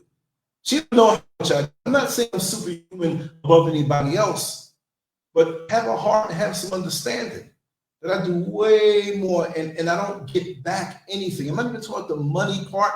That would be nice because I got to dig up now. This laptop is about to go. This other computer won't even receive the internet, and I got the one Apple computer right here, and I'm tired on a fixed income, if you understand. I'm going to start a graphics business soon. I got to come up with the money for that, and there's things to finish up the house we have to do. So more than just, oh, I'm just hanging out online. Many people want to talk. I can't even talk on the phone. That's why I set up the conference line again, so we can have a group kind of thing going on, right? To satisfy that part of the platform, because I love to give of myself. But I took the cookout, put the food in the plates that she made, and nobody says, hey, you know, let's help out. I'm not saying you have to give anything. This is, again, I didn't start up this thing about money, but I've been putting all my money. Look, I can go over and roll out that old big obsolete bit of equipment that we spent thousands of dollars for, that big rack that you see in the old shows. That was a lot of money. I got recouped on that. You know, but then again, I see people that don't give a damn about nobody, and I'm gonna really let it hang out. All they do is talk, the black talk, and they all about the white women and getting your money. Money's a funny topic. But now that I'm at the point now where this platform can grow even more, I can't handle doing the admin stuff and the copy and paste and resizing and stuff. I need to hire somebody to do that stuff so I can create more. I'm not doing as much as I want. I got so much ideas in my head. And then many people get insulted if I don't talk to them for an hour. But if you get 200 people say, man, and the phone's ringing again and again and again, and say, you need time to rest and relax and keep yourself in balance. I'm still waiting for you to come on in. Look, Sister Oyala gave me 2 videos to put up, and I want to put them up tonight, right? It's been about 2 weeks or 2.5 weeks since I did, and they're not long, right? So to keep the platform going, I got to do stuff. Sometimes I'm falling asleep. We're in the van, on the trocho sometime, and I'm falling asleep on the trocho, on the van, on the commuter van. One night I was out there, and this was when it happened twice. I was on the van coming back. I'm not scared being out at night like that. I woke up, I was in the mountains. I passed my star, falling out. Even with me, you know, I'm dogging myself out. So to call me out, like, you know, and if you gave money, you know, if you gave some kind of donation or that, I'm sorry of that. I'm here. You can do it and say it a different way. And I'm not some pastor running around with nobody's money, but I'm waiting for you to come on. Please, come on. Where are you? Come on now. Let's get down. Because I'm a guy, I gotta have a nice dinner in a nice restaurant, dressed up. If somebody comes smack me in the face, I'm ready to fight. I'm always ready to fight. I'm not saying I'm gonna fight you. I'm ready to deal with any issue at any time, right? And that's how we get down, because it has not been easy. Mrs. SCURV, you know that the world knows that you got my back. But please tell them over the years how I've dogged myself out. I'm not looking for sympathy because I love to do this. And I love drawing so much I haven't had a chance to do that because I never anticipated doing YouTube stuff. There are people who have donated money to me, and there are people who needed it. They're going to get put in the street, and I'm taking it and giving it to them, more so than what you know. You know what I mean? So, I mean, it's not a money thing. It's a support, but just come on the show and vibe. You know? I mean, what kind of spirit is that? Just hit. Come on in. Talk to me. I put the link in. I don't know the last time did they do that, you know, and I'm not asking for anybody to sit here and say I'm some great person, because this helped me not to have a midlife crisis. This helps me to be enthusiastic every day, and I feel value, worth, and the thoughts that you have, and people compliment you. I get cussed out. Oh, well, you ain't shit. Who you trying to be? I'm just being myself. I'm appreciative for being myself. It's the biggest thing when you get into a certain age group. And you find that, well, I lost my purpose. I don't have enough time in this life to do all that I want to do. You know what I mean? So this is me trying to build the community and give back. It doesn't matter about my name. I'm not going to be here one day. I'm going to be here for many days. I think there's a lot of juice in my fruit. And I dedicate that to my people and for what I feel on the inside, because I'm very upset at how this world and how they do us on a human level, HUE. MAN. So I'm very passionate. There's sometimes I see on the news when police beat people down, and I've been beat down by 11 cops one night. Y'all know the story so good. Sometimes she's in the backseat and I'm out here crying, not like a punk, but it's making me relive that, the violation of that. That's like just as, you know, it's not as bad as getting jumped up the ass. I'm just saying, but you know, you're going about your way, and the way they treat you and, you know, dehumanize you and stuff. And I'm really messed up in the head behind it. Kevin will tell you. I don't know if Kevin's still here, but I was in, I'll go back to talking. This is all, just even take the comment down. This is a whole different thing. Whoever it is not gonna, I was in Flushing, Queens, which a big part of it is, there's a Chinatown there. There's an Asian area. I mean, you don't see no American signs, nothing, but you can still walk there. But you know, because we have those, back in the day, it was orange buses. You know, it had different colors. It's all one MTA right now. Orange buses went through. I forgot what the number was. But I was driving. And as I'm driving through there, went to get something for some reason. I'm driving through there, and I notice an undercover car behind me, because you can spot them, you know them, right? So I'm driving through, and I see it behind me. I turn the corner. It turns the corner, it follows me. I park, I get out. I came back, got in the car. There were two by the corner block there waiting on board. I didn't turn my head. I had two more. It wasn't like so evil. The two cars were following me. I was zigzagging around. I didn't leave out. They didn't want to make a scene right there. I know that, right? And I pulled up in this parking lot that wasn't open. It was under a building. And I got out and walked, and it was still eyeballing me, right? So I ducked in the crowd, and I went around the corner, and I called Kevin. Kevin, who's here now, right? I called Kevin. I was like, yo, I don't know what's going on. You know, at the time, maybe he thought, maybe this guy's so nuts. You know, God rest his soul, his father, who was in law enforcement at the time, before he retired, he came out with Kevin to pick me up. And I think Kevin drove my car. I'm not sure, but we were all together now. And they took, because it was going to be a very ugly scene. And that was after what happened to me with the police. So I get very emotional and angry and all the feelings. I'm not like, oh, I'm scared. No, but I get adrenalized. I could be sitting here not getting ready to go to sleep and see something like that in the news, and I can't sleep for 2-3 days. How many times you know me not to sleep for so many days? There's a lot going on in my head. There's a lot I'm still healing from. That and so many other things, right? You know, the sexual stuff when I was 5 years old, and this stuff here, we're all healing from something. So if I take a little time and back off for a day, one day out of how many days? I didn't do a show last night, and in my mind, I got to make up for 10 days, right? I got to learn how to cut the phone off or cut it down to try to sleep. And sometimes I'm sitting, she'll tell you, I'm not going to claim being messed up, but this world has touched me. And this has been a wonderful platform for me to equalize out, learn stuff, not just going online and looking at, articles or pictures, but to be able to talk to people. Right? So I'm not going to anybody. Just keep calling. Just leave, hey man, hey, whatever. Because I'm in movement. She has things she needs to have done. If she asks me to do something as a man and as a husband, I got to do it. But people forget that. She doesn't even have me as much as she could because I'm doing this. She knows she's a quiet person. I'm here. She'd rather me be here than me coming with lipstick on my neck and nuts that are shrunk up because I was hitting other women. But she wouldn't go for it either. You see the other side. She'd tear me up. So we got to maintain balance. And I'm 60 years old in a couple of weeks. And I'm charged to do more. I want to be better looking. I'm not saying good looking now, right? But I just want to be better looking when I'm 70, even if I age physically, but in my spirit, you'll see it. If I'm 90, I want to be better, not better competing with the younger version. I can't win that. But vibrant for my age and at the high end for my age. You see a car from 1940 driving around, they can't race around and get deal with this brand new.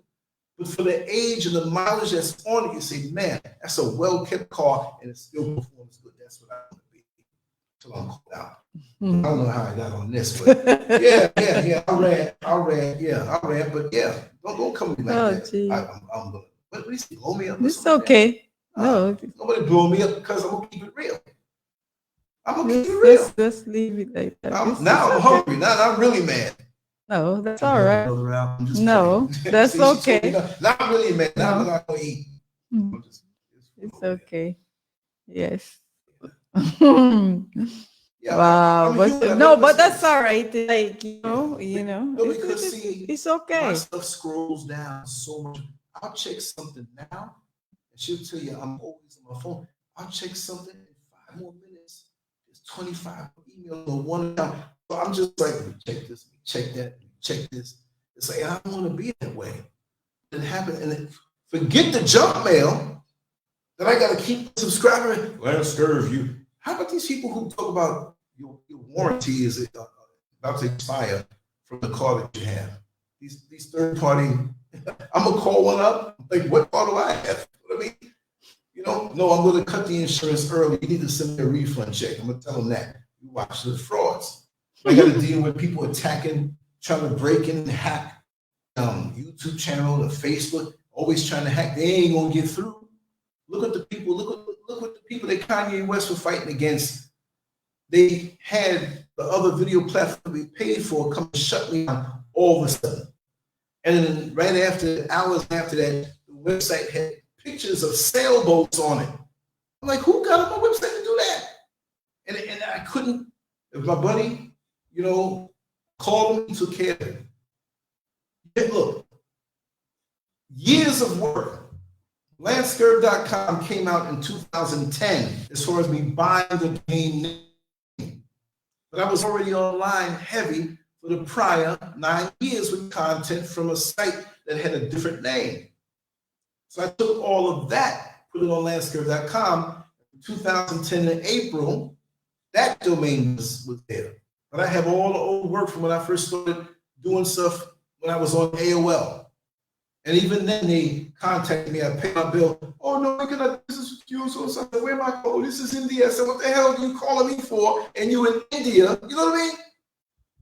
And they saw the pictures that were not evil, nasty, whatever, but it was controversial to them. So even from back then, from 2005, folks were watching me. And because if you have a little reach and they can't compromise you, here they come.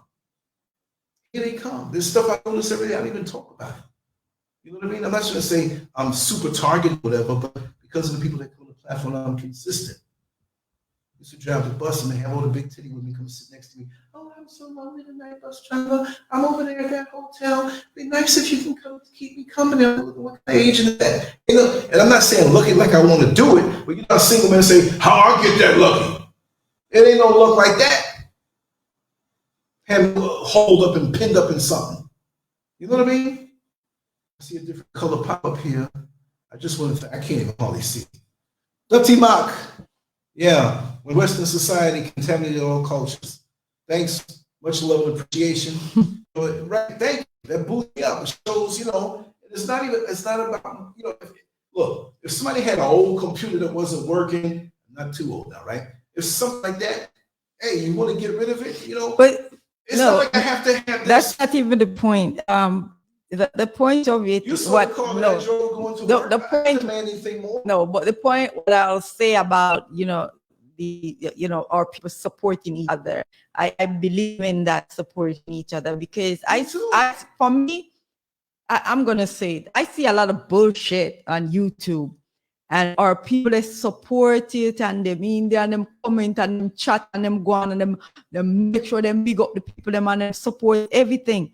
And I don't, but I don't understand why you know, you have a platform for so many years and you don't have people supporting you. So I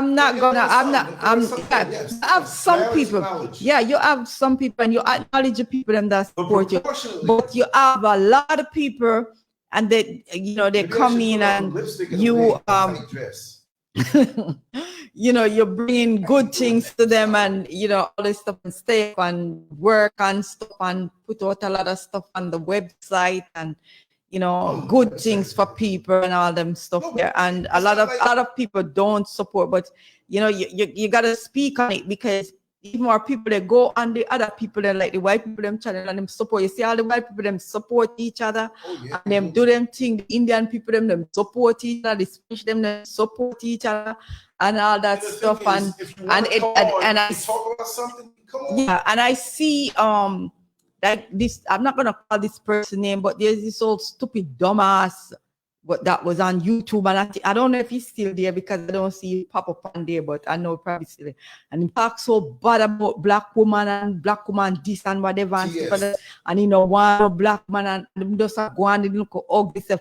I say it's ugly. The reason why I say that is because it's what coming inside. Right. You know, look here, you could have a beautiful face on the outside, but what's in the inside is so toxic, it's so bad, it is wicked, some wicked spirit.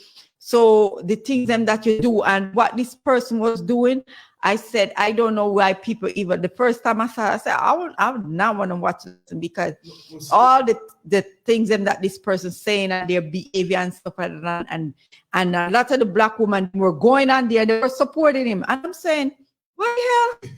Why are they supporting these little germs that's saying all these nasty things about, yes, this little dirty germs, this little Congo worm that, you know, talking sad about the black sister them, and they still support this little dirtiness. Certain things you don't support. You support good things. You support, you know, you make your children them watch decent things. And man, it is so, no wonder our kids them is the way they are. You know, because like I said, we left America and came out here, so we have $1 million, right? Yeah, but we worked hard all our life. But we liquidated assets to be able to do this. Not like, oh, we have $500,000 sitting around, let's just go. No, I'm on a budget. You know, there's things that I cannot do that we have to take time to do now, right? But see, people have been entities that have been on this platform before, and running around, the person ran around and said they gave us this big loan to come out here. Could you imagine? As much of donation money and my own money I've given to her in time of need. And I don't like to talk like that, right? Because I don't kiss and tell like that. And she tried to smash down my website when I let her go put her stuff on the website, and she wiped it out. At that time, it was 18 years worth of work. Now, if it wasn't for my buddy who saved all my contents of the site when I switched over from Bluehost, you remember when they would give me trouble too? Shutting down my site at the time. There's more than you could even imagine I've gone through. And I take it because when you fight, you're going to get hit. You're going to get hit. Don't think, you know, it's like some, you know, some women, you know, they're not really fighters. They're doing this thing, whatever. When you all fight, you still don't want to get hit, so you have a defense, but you're still going to get hit no matter how good you are. You're still going to get cut, you're still going to get scratched up. That's in the battle. When you sign up for this battle, do this stuff, especially when you're exposing your life on YouTube to a point. I'm not going to get my ass out and show every hair around it. I ain't got none around it, right? All I'm saying is that there's people. I was speaking to someone earlier today. And somebody say if I'm speaking about Kevin Summers, no, No. It's somebody from way back. You know, when we do a little chat sometime, we'll get around to you some more things. But what was I going to say? Oh God, I lost my train of thought. But the bottom line is, like, when you're public, semi-public, I signed up for this. I do this, so I expect. But I've always been a public person. I'm not easily shamed. I have no shame. I used to be a stripper taking my clothes off. How am I going to be shamed? Right? No, but if you said, Lance, look, I need money right now. Lance, I get $1,000. I bet you won't run across the street naked. Well, so I count your money because I'm okay. You know what I mean? So it's none of that. But when you're sincere about something, it seems like fake people who wear a mask and present to the world this perfect persona, and they want to come off this way and whatever doesn't stick. I'm me. I got things to do. I got dental work to do. There's a lot of teeth missing up out of my head. And I got to know budget now and do that. I got to do this, got to get yourself. You still going to stand and talk about things we got to do and itemize what comes first, whatever. We never had it like that. I never seen her. I never seen a woman work so hard like her. Consistently over the years. I used to make fun of, like, we have our own inside joke, and I'm like, yeah, we got 50 jobs. And she'll still get up and cook me breakfast before I go to the bus. Breakfast and lunch. Breakfast and lunch, right? Yeah, breakfast before the first job, come back, cook lunch, and still go, and still sometimes go outside and sweep and clean. Pack his bag. Yeah, my bag's packed, I grab it and go. I was jacked up, I'll leave the house without the bag. Happened a couple of times. And she'll still come back when she was on the day off and meet me on the bus route and give me that. Sometimes put extra stuff in there.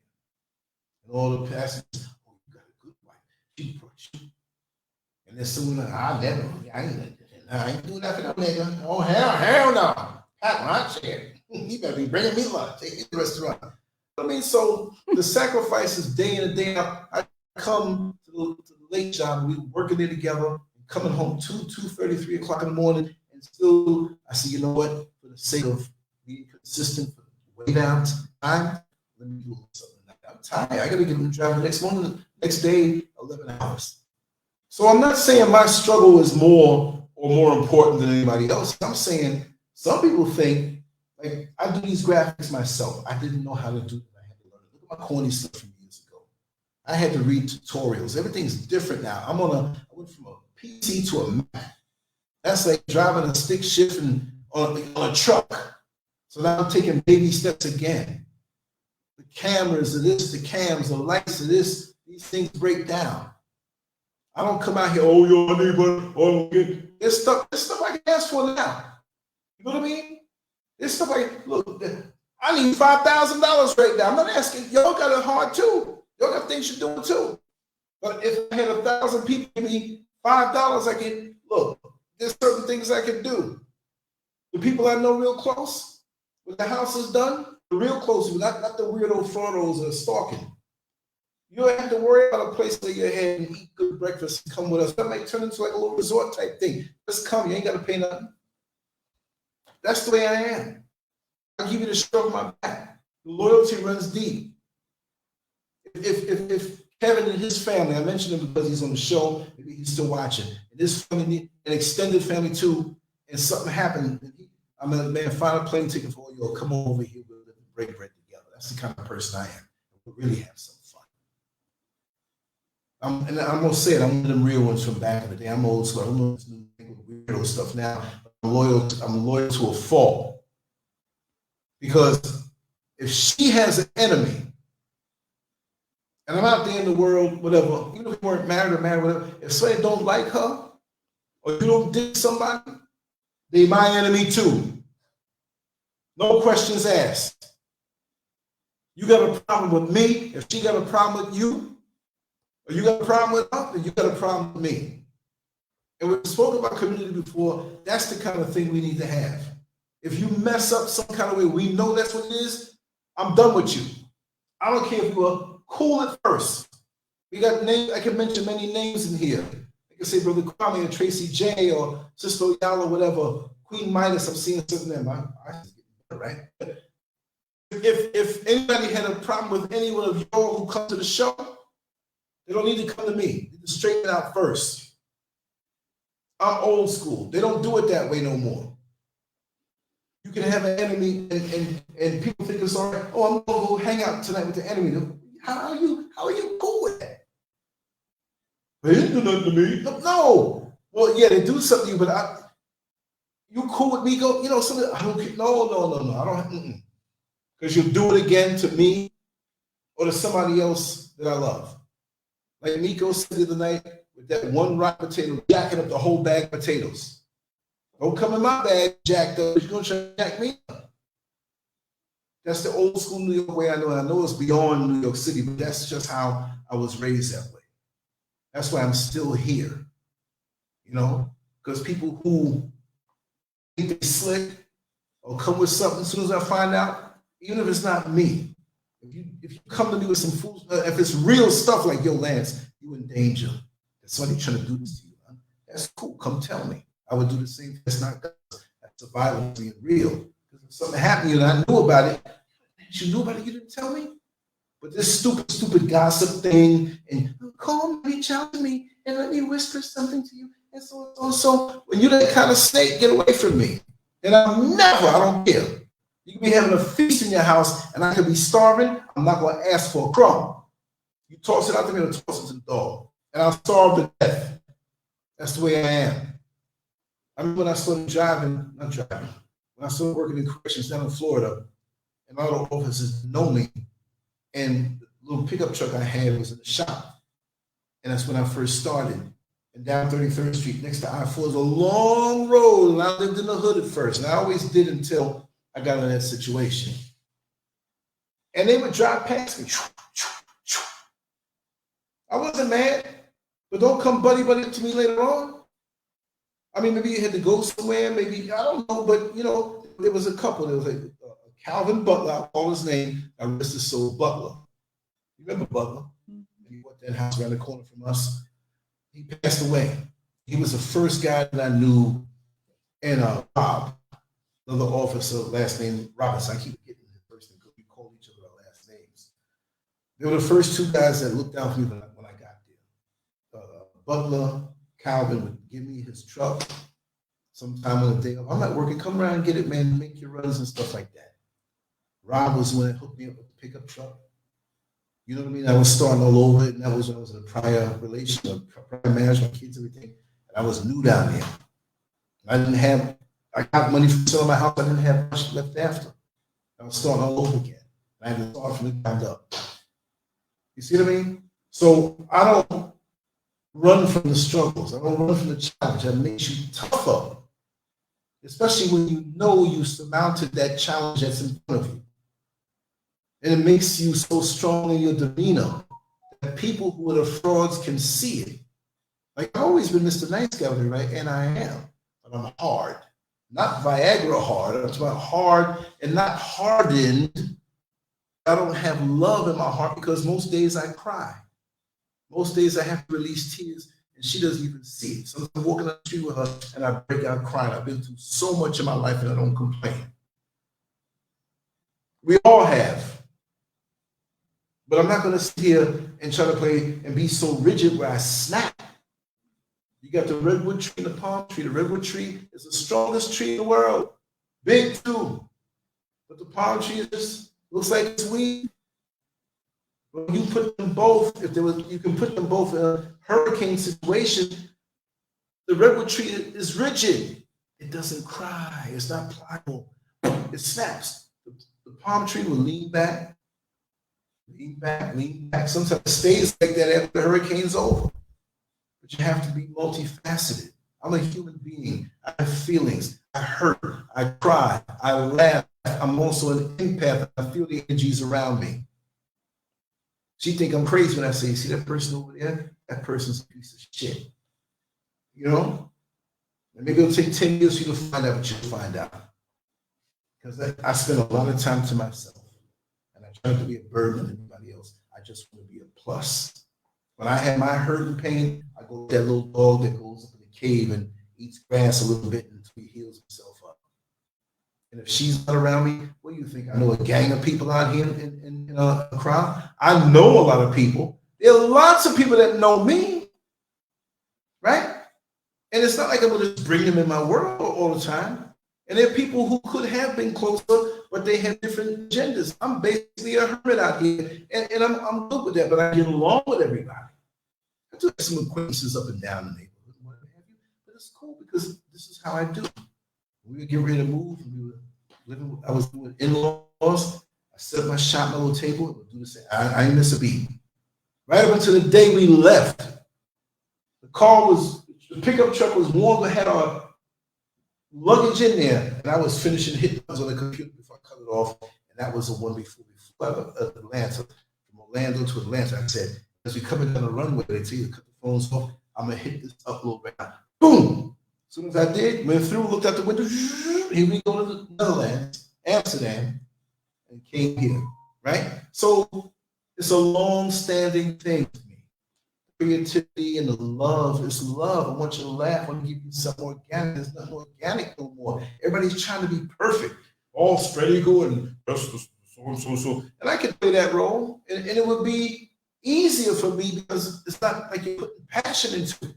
This is my wife right here. She's on Front Street.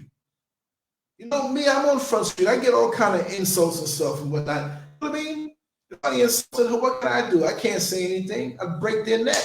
But I can if they're way over in Tuscaloosa or Beijing or whatever. You open yourself up a lot. You got people who come and say all kind of things, all kind of lies. Let me say the weirdest one, and I know you're getting tired. I'm talking a lot. I want you to put it down. Yo, if I didn't have to get up in the morning, we'll talk all night long. I got the energy like that. She gave me some good collard greens and no, it's not collard green. Don't listen to him. Huh? You don't even know the greens. It's callaloo, like. Callaloo. But see, he gives me so much different types of greens, and I'll shake a little something when I'm home. Right, callaloo. Right, now I love it. There's a spoonful left, and I'm gonna make sure you don't make it right in the kitchen because I'm gonna get the spoonful. Right. There was a dude who came on the show. I forgot his name. He knew me from way back in my crazy party days. And I'm going to say this between the lines, he always wanted to engage in multiple scenarios, if you know what I mean. And back in those days, that was easy for me, right? He came to the shows, and it was 2017, I think.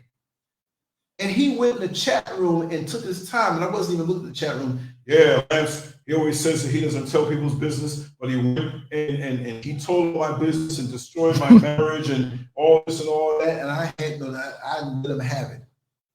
Right? I let him, because he was so convincing. And he used to call into the show too. I don't know if you remember this guy. He always stuttered. And we go back, but we don't go back like friends because I never met him. I can tell the story deeper, but I'm not going to tell it like that. He wanted to come to one of my parties. There was a chick he knew that he was trying to use to come to one of my parties. She called me. She didn't want to be bothered with him. She came to one of my parties, and he's mad over that from 1988. You see how I'm all with them dicks? He was mad for that. I didn't snatch her. She came to the party and didn't want to be bothered with him. He was mad, so he found me and made up some stuff and took his time. And all you see on his Facebook page, he's still hung up. He got all these chicks with bikinis on, which they can do what they want, but that's all he reaches out to because that's all he thinks about. Oh, let me get a 2 women. I don't get respect. He start stuttering. I said, what's wrong with you? Sick people out here, agendas. And me being a man, I do what I do. I'm comfortable in my skin. I have confidence in my life from long ago. My father made me confident. I can't help it. You know, so I look like as a teenager and things we do to get confidence or whatever, physically, mentally, spiritually. My physical may start to act up now in these latter ages in my head. Hopefully that don't go. You know what I mean? But I'm doing everything active to keep it. In my spirit, no, you ain't gonna kill my spirit. You ain't gonna kill my spirit. Come make something, bring something, come at me, might knock me out, beat me, knock me down.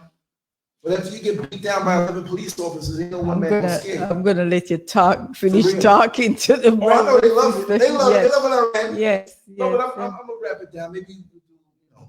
But you go ahead and say, I may talk a little longer.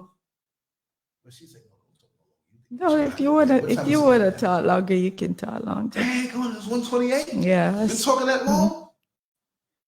You gotta talk with them. I get in the bed, I talk with you, and keep you up all that way. You know. No.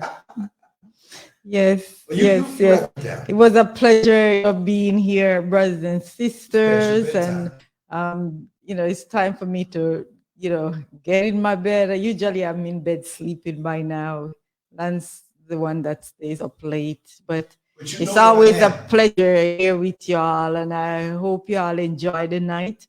And you all have a beautiful night. And I'm just sending much love to you and your family and all the people in your inner circle. Take care of yourself.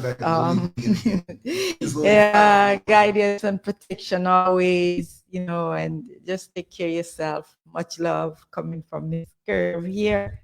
So we'll see you again, and I'll leave you with Brother Lance. Yes, y'all have a beautiful night. Nice one. Yes. Pull back. You got the yes. Come back. Space come up. See? You lightweight. You lightweight. All right. I forgot we got that big thing. I said the background. No, I'm not naked, Joe. I got shorts on. When it takes me, Lance, are you really naked? Who is this? I'm not coming on your show. I'm a fan for years. I'm a white woman, 72 years old, and what? All kind of people. Just straighten the sun. I'm not going to stay long. I still got a lot to do. Oh, y'all, I got one more yours to do. I'm gonna stay a little bit and do some work for you. Like when do I not do that? When do I not do that? I didn't exactly. Whole grudge shortens your life. Okay, where's my mouse? Okay.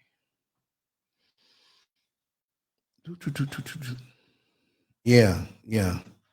That's like the other won't call his name, sweetie. I'm talking to y'all, but she's in the kitchen, so she can hear me. Remember that guy that used to come onto the show when we were doing blog talk radio, right? And we went to the beach, and he took a picture of me. We were taking pictures of each other, and I lifted up my leg. I pulled my shorts up and flexed my legs. You can still see that I did something because that's my best body part, my thighs. And I put it up. I wasn't even looking for attention with that. It was like a joke shot. And he went in and blasted. Oh, he photoshopped it. His legs can't look like that. Man, you know how hard I trained in those years?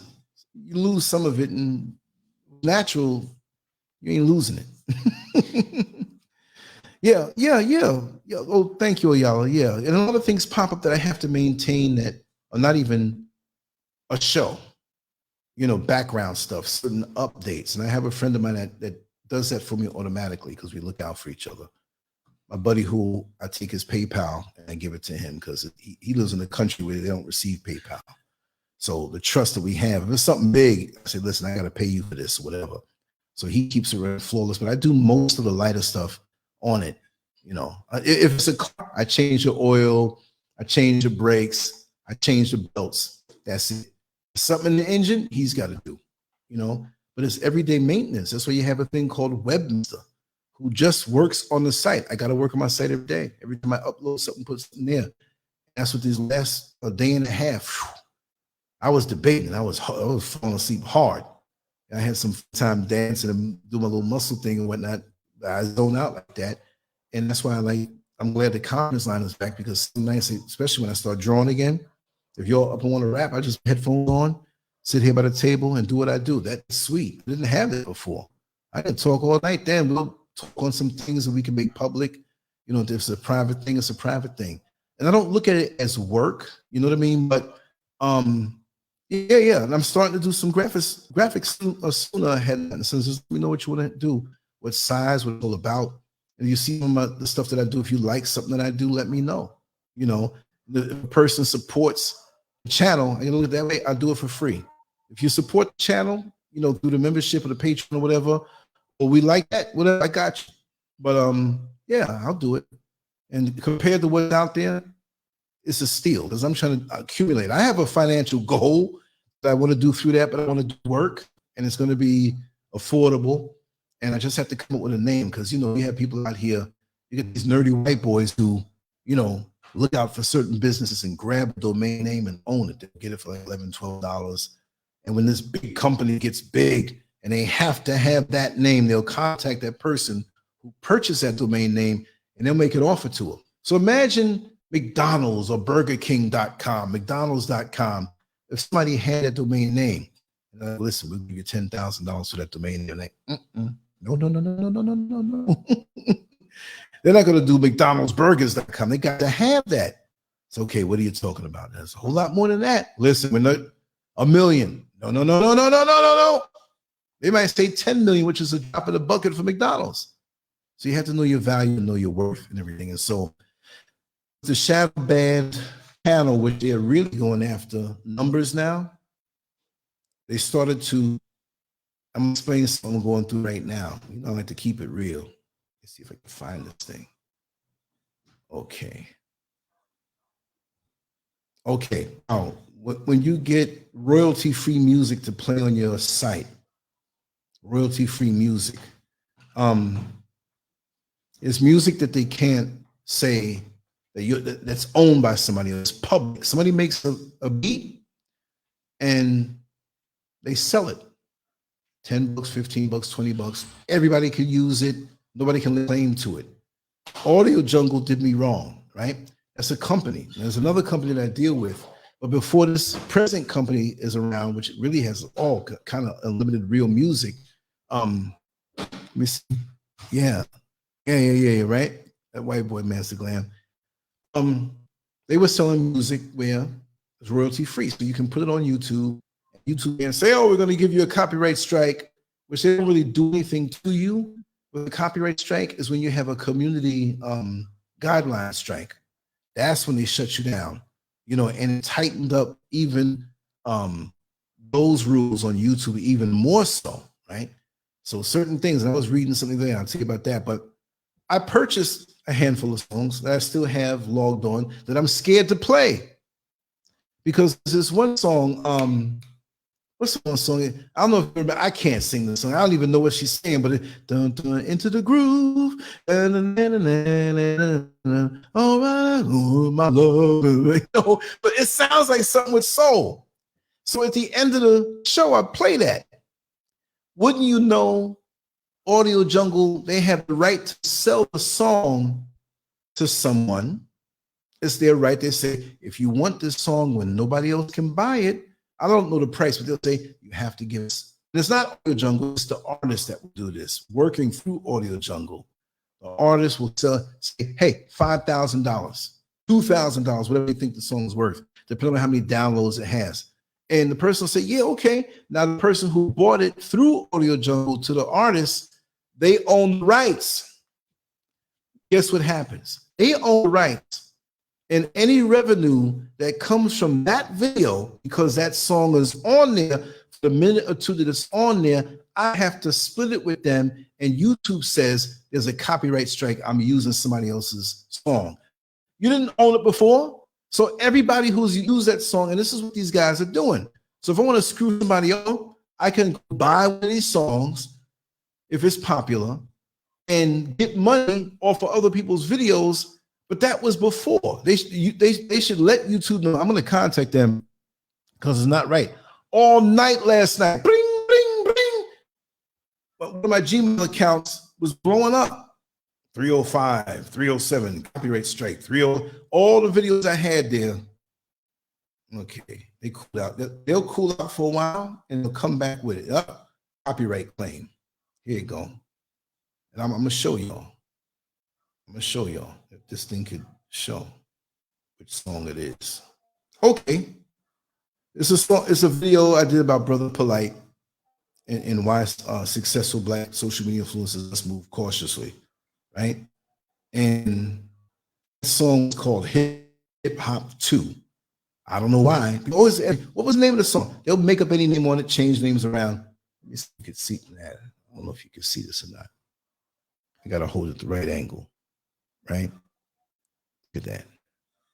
Video title, Brother Polite, whatever.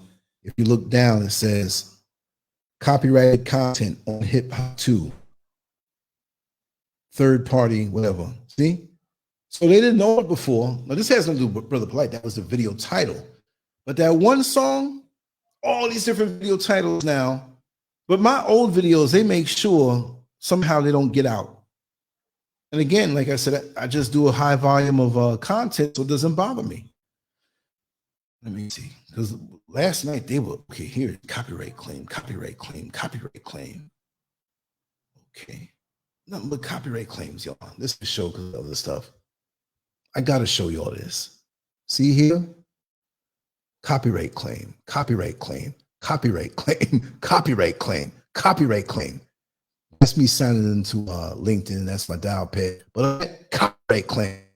But all the whys you see, boom, boom, boom, boom. I can scroll up, and this must have been like about 150 so far. So that's their way of attacking your channel because they don't want to see you. And I'm not getting big money for these older videos. Not. See. I can straight up show y'all. All right. So people think I'm making all this money like other people do. They got a thing, they got a hard on for me from years ago because they were watching me from 2005 when I was working in corrections. From way back then, they were doing that. And I've told people before, after getting out of corrections, which they fired me for feeding two extra trays to inmates who clean the day room, which everybody does, right? They had NBI watching me because through my website and the band people top administration in the jail, they trying to say, you know, he might be a member of the Black Panthers. He might be part of the nation. So what if I was? You in the Klan. That's what you watching me for. I ain't doing criminal. Just because those who you call inmates love me. And when I drove the bus after that, nobody punched me in the face, spit on me. I got protection. I got protection when I was in the street because I was fair. The same way I am now. I'm up all night talking with these guys. We telling stories. They telling stories. Sometimes their grandmama died. And I'm holding the dude. You know, he's crying on my shoulder. And I'm holding the dude. No homo. Guys don't forget that at their vulnerable moments. So there'll be people that go in the comment section and say, man, Lance, man, I remember. And I'm not saying because I'm some great guy, but you don't have to worry when you vibe with people. And when you have to straighten somebody out and it's really wrong on what they did, the people will back you up. You don't have to call cops. You don't have to do anything. Some things have happened. You know, people look at that. I'm like, man, you need to do that, man. You just went too far. But that's the way it is because I look out the same way. You see what I mean? I see a big man here. This girl, Clementine on YouTube, all she does is cook food for kids. That's literally all she does, and she barely ever speaks. She has lots of views. Yeah, more power to her. You know, I'm not mad at anybody for that, but you know, you see that. And if me and Mr. SCURV were walking and down to the years traveling here and there, inside this, doing that, I looked through my older Instagram, I was putting up some stuff in Telegram, and really just some old photos, nostalgic stuff. You know, I want to review more photos that I have, but I said, man, we've been doing this for a long time. I love it. You know, people use Tracy J says people use anything for content. Now, you can make a YouTube video eating junk food, all those student mukbang. Yeah, exactly. Chicks eating food, and dudes are turned on to that, and that's the most of what's, you know, they got their jaw of Vaseline when that happened. Just to say, you know, but they don't want to see you benefit. What you say? You listening to it last night for the whole show, right? Yeah. I can't play that song anymore. So I don't have the faith and confidence to buy from that company if I hear something that looks good. But the new company, you have hundreds of thousands of songs. And that would be a major lawsuit if any one of them, and they've agreed to that. If you have an account with them and it gets old and you don't want to go with them no more, they say they're not going to come at you. But YouTube is slick, but they'll try to hem you up. They'll try to hem you up. Now, yeah, right into the king a lot. Even I get caught up sometimes, like, man, I remember that. Sometimes I'm a little fast, sometimes a little slimmer, depending on what I was eating those days. But yeah, but they'll try to hem you up and mess you up. And they always try to do that. Now, like I say, you can't show a firearm, they say, using maybe instructional, but I don't know. But this thing with firearms, they're big on that right now. They don't want no part of it. Then they say you can't curse within the first 8 seconds, like the F-bomb. You can't do that. But they're loosening up their restrictions with those words, but it has to be deep down and within reason. Like they'll look at they hire people to look at your stuff and mess you up. It's like a lot of times when I've been banned according to their rules, so to say, but they are looking for stuff with me. All these, somebody's on me, like find the copywritten stuff, and they're on you. Years ago, YouTube hired thousands of people to go individually, not like a machine or some computer or AI, to look into a person's content. And I know there must have been a right-wing Republican who ended my stuff. It's like, I'm gonna just go after him. And they would demonetize stuff, they remove subscribers. Okay, I've been going good with the whole subscriber thing. There was an uptick in subscribers. Let me see here. I don't want to lie about it. Okay, here we go. Gotta give it a second before. Okay, let me see. The subscribers I got this past month, with all the videos that I do and people subscribing, and the numbers go up as far as the emails I receive. I get a lot of subscribers. But within the last month, subscribers, negative 34. Look at that. Negative 34. See? And the graph going down. Yep. Okay, let's say, and I ain't supposed to do this, but I'm gonna do it anyway. Say, and I'm home.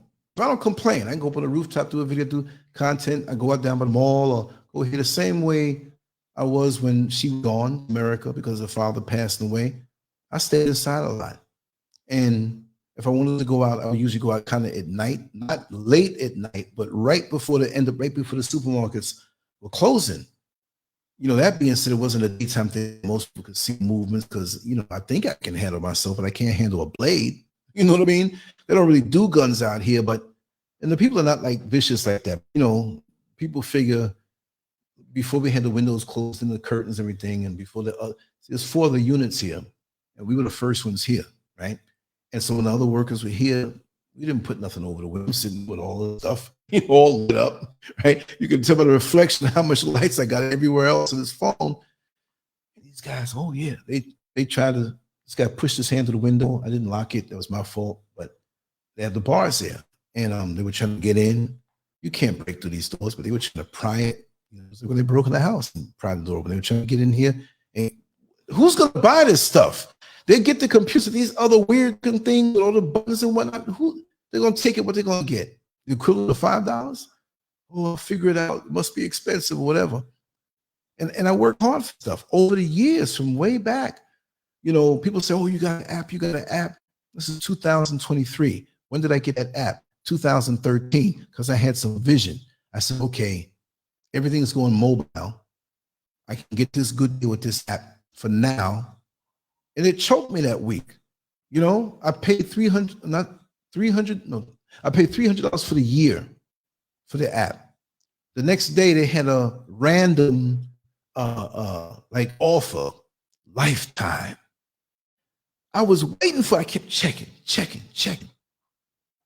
And I really didn't have the money, because you have money for other things, but it's like, I can't take this out because of this. The next day, after I gave him $300 for the year, because it was $30 or around a little less than $30 a month, less than that, or $33 a month, they gave it a reduction, $1,000. I said, oh, hell no. And Mr. Not, she not tired. She talking to somebody on the phone. I can hear her. I called them. I'm like, listen, this is a deal I really wanted. I gave you $300, and I had some cash, and I had some credit card, and some. I made sure to get them that money. Oh, I'm free now. All these years, I got the app is paid for, and the company doesn't do that no more. So I was grandfathered in because I knew the amount of content that I was going to have. It's cool. And look what I did with it before was kind of corny. Wasn't much choices, but I got more things like Master Glam, I'll put your stuff up here, a tab here, everybody a tab you can hit.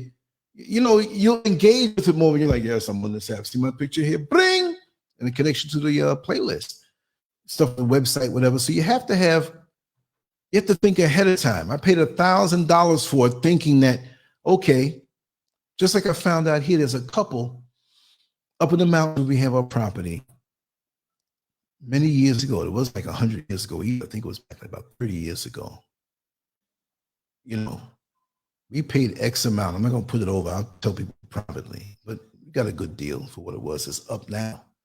Wouldn't you believe back in that day, about the 1990s maybe, they sold a whole plot of land for $20. $20. They bought up like 3 mountains worth. These are people who had money. So I had to sacrifice at that moment.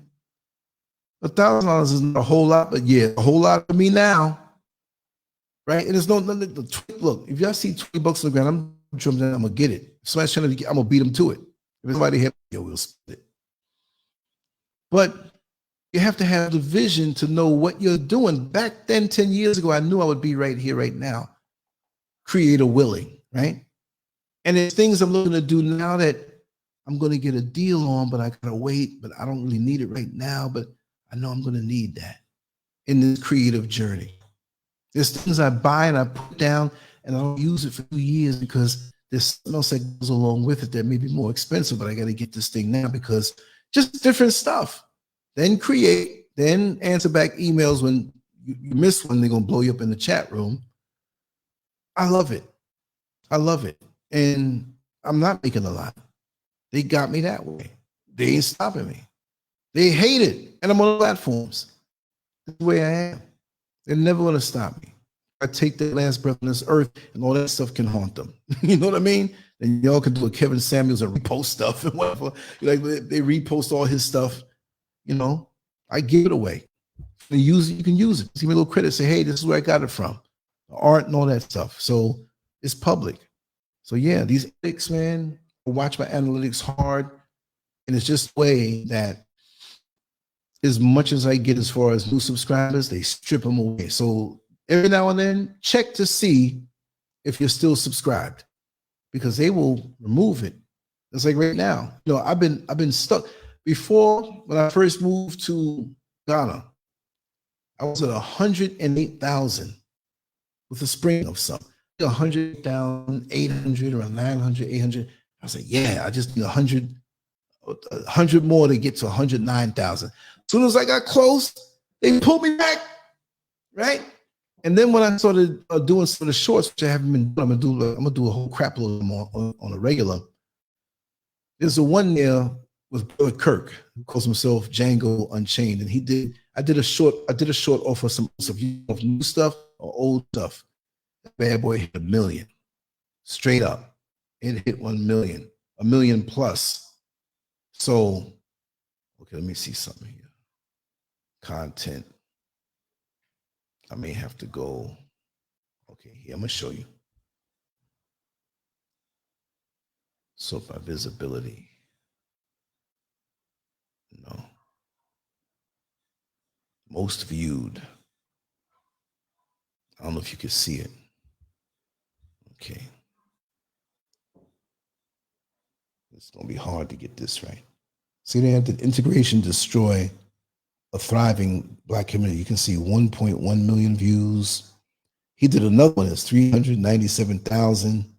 I got one there for 341,000. I got another one there for 283. Those at the time weren't monetized, and you get less money from them, but it's more potential to churn out a lot of content. But even though it wasn't monetized, it shot me up and broke me out of that 108,000 trap that I was in for years, right? And it brought me to 117,000 and change, right up under 118, right? So whoever it was must have got rehired, like, oh, damn it, you know? So I have this 117,848. It was over in the 900s, getting ready to touch 118,000. Somebody don't like it. I'm losing, and it's going down, down, down. Price of doing business doesn't see. They want you to think you're not going anywhere. Who knows? I might have over 1 million subscribers. I don't care. I don't care. I don't care if my eyes are busted up, my ears hanging off. I'm gonna be right in here still throwing punches. You gotta take me out. That's what they want. You know what I mean? So I've been around here too long. I enjoy doing this and other things. And there's so many other things that, you know, I'm gonna do, you know, and it's a beautiful thing. So I might sign off soon. I don't know if you want me to set up the conference line, talk a little bit. If you want, let me know. For those who don't know about it, I set it back up again. I even forgot the number again. We had a good old private chat. If you missed it, you missed it. You didn't everybody miss it, Master Glam? If they didn't get there, they missed it. They heard it all. I told all the dirt, the juicy stuff. It was on and popping. Everything you wanted to know about whatever. You know, I got to put this on the site. I got to put this on the header and the stuff. Parties.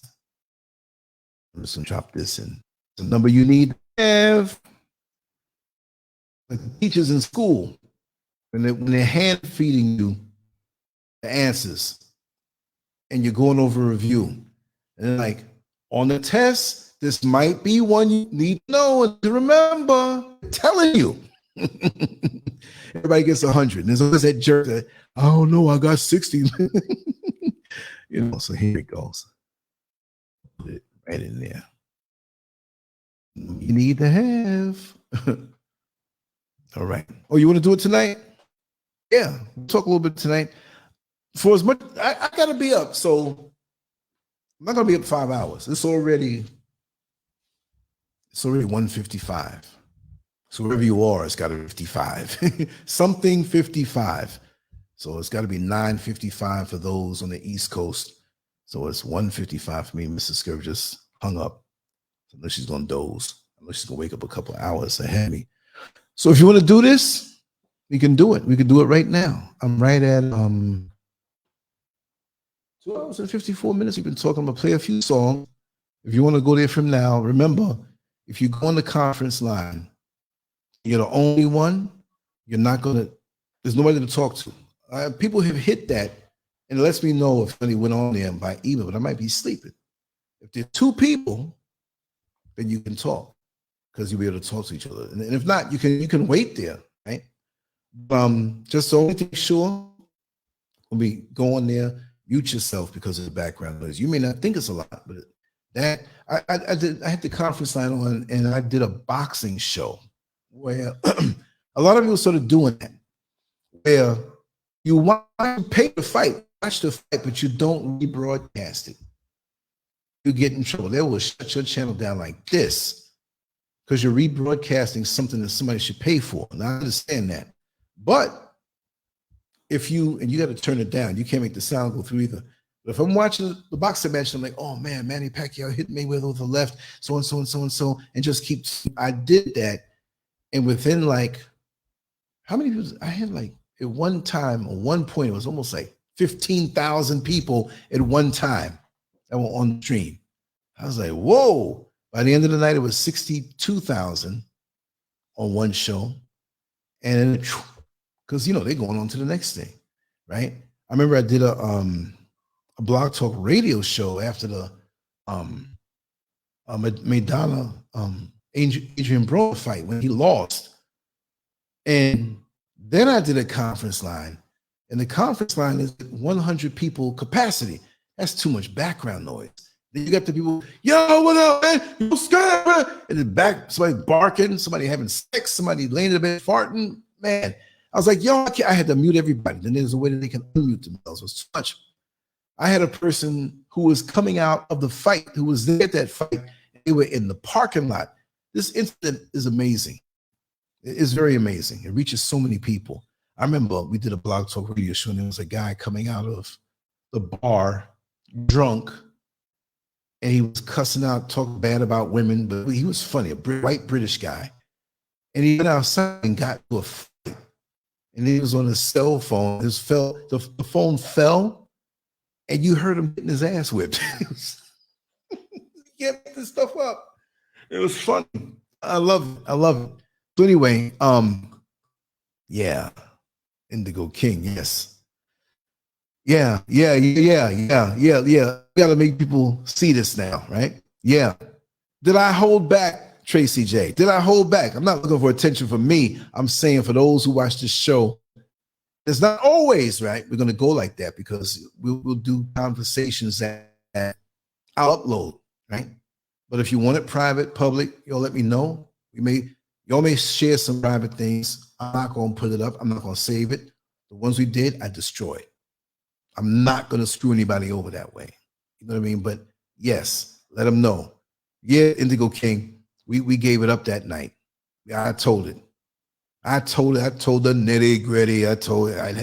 Before I leave this earth, I said, I have to do it. I have to do it. So you know the deal, you know? And there's no way I could be lying about what I said. I gave it in systematic order, broke it down. There's even more. After I hung up and got to bed, I said, oh, I forgot to tell about this one. This crazy things, and I'm still here. I'm going to show that, Tracy J. Yeah. I told it from way back. I had to bring it up from the past, even before I spoke about the things up to the present. You know what I mean? Yeah, I have a right to do that. I held back for so long, still didn't put it public, right? But I shared it to faithful few. Okay, here's the conference line.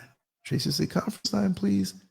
Let me get my I might just go for the equipment. I'm gonna get ready to go on the phone just in case it's a power outage. You'll know, ever see me disappear?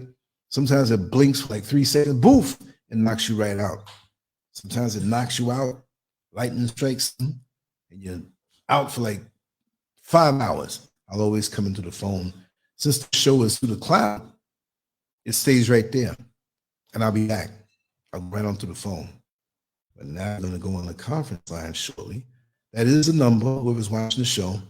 Y'all can call it.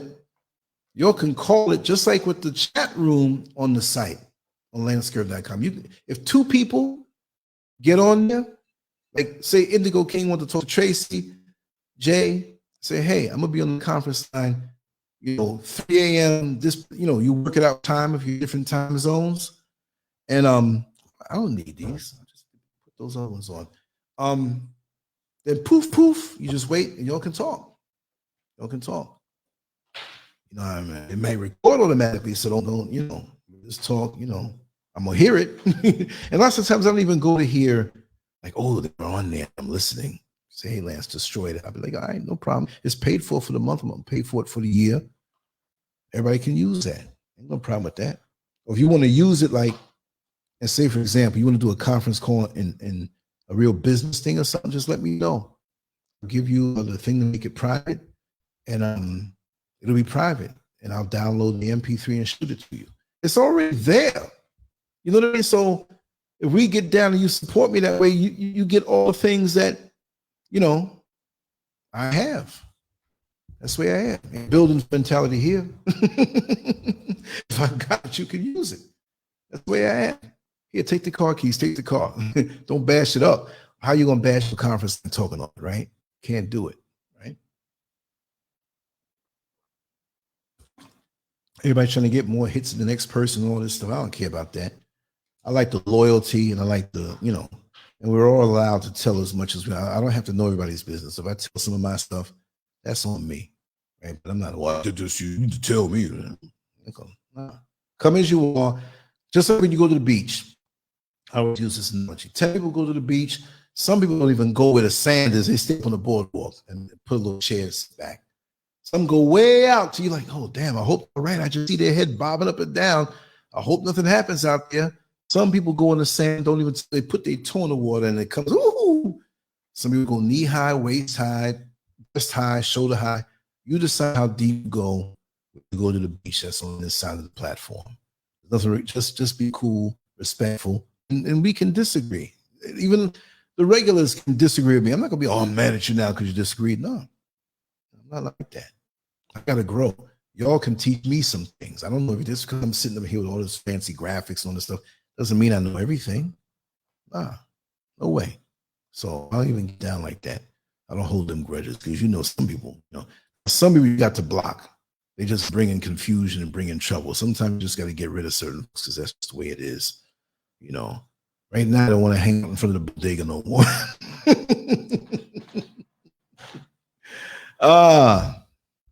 Yeah. Here we go. Let me drop this number in here again. Did I copy and paste it? Oh, that's going cold. Come in. Anybody want to say anything before I begin to sign off?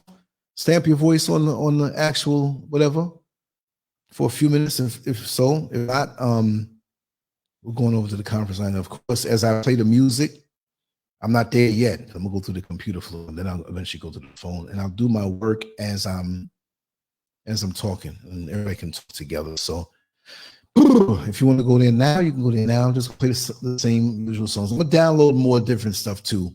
We're gonna end this one up short. All right. But just want to say much love to you all. If you don't have the LANCESCURV app, please get it. Please get it. Google Play, App Store, Amazon. It ain't bootleg, and it's 10 years old. I gotta figure out when the time was when I got it. So you have like a 10-year app anniversary. What black man do you know on Black YouTube who has an app for 10 years? Folks is just getting hip to that right now. Like I say, I like to think ahead of time. And that's what makes it look so easy. And folks get mad, think, oh, you got an app? Because now apps are hot. And if you pay somebody for it, it's a lot of money. I said, I need to sacrifice now. And I'm grandfathered in, so I always have it. Now I don't feel it. And I got it. And I've been working on it, right? Got to do more. I want to make it even better. Just click, click, click. Go in there and see the news, go see the different sites, not even just my site. I got a lot of wonderful things. Even when we go live, you can go there and find it. That's it is. I'm always thinking. That's why my head's so big. Not big in a bad way, right? But anyway, let me drop a little music. And we're going to be out of here already. Okay, we've been on here for 3 hours and 4 minutes. So dash what it is. Okay, let's see. What is this here? All these songs to choose from. Anyway, let me do this one here. We'll be out. I just had it. What happened? Okay, there we go.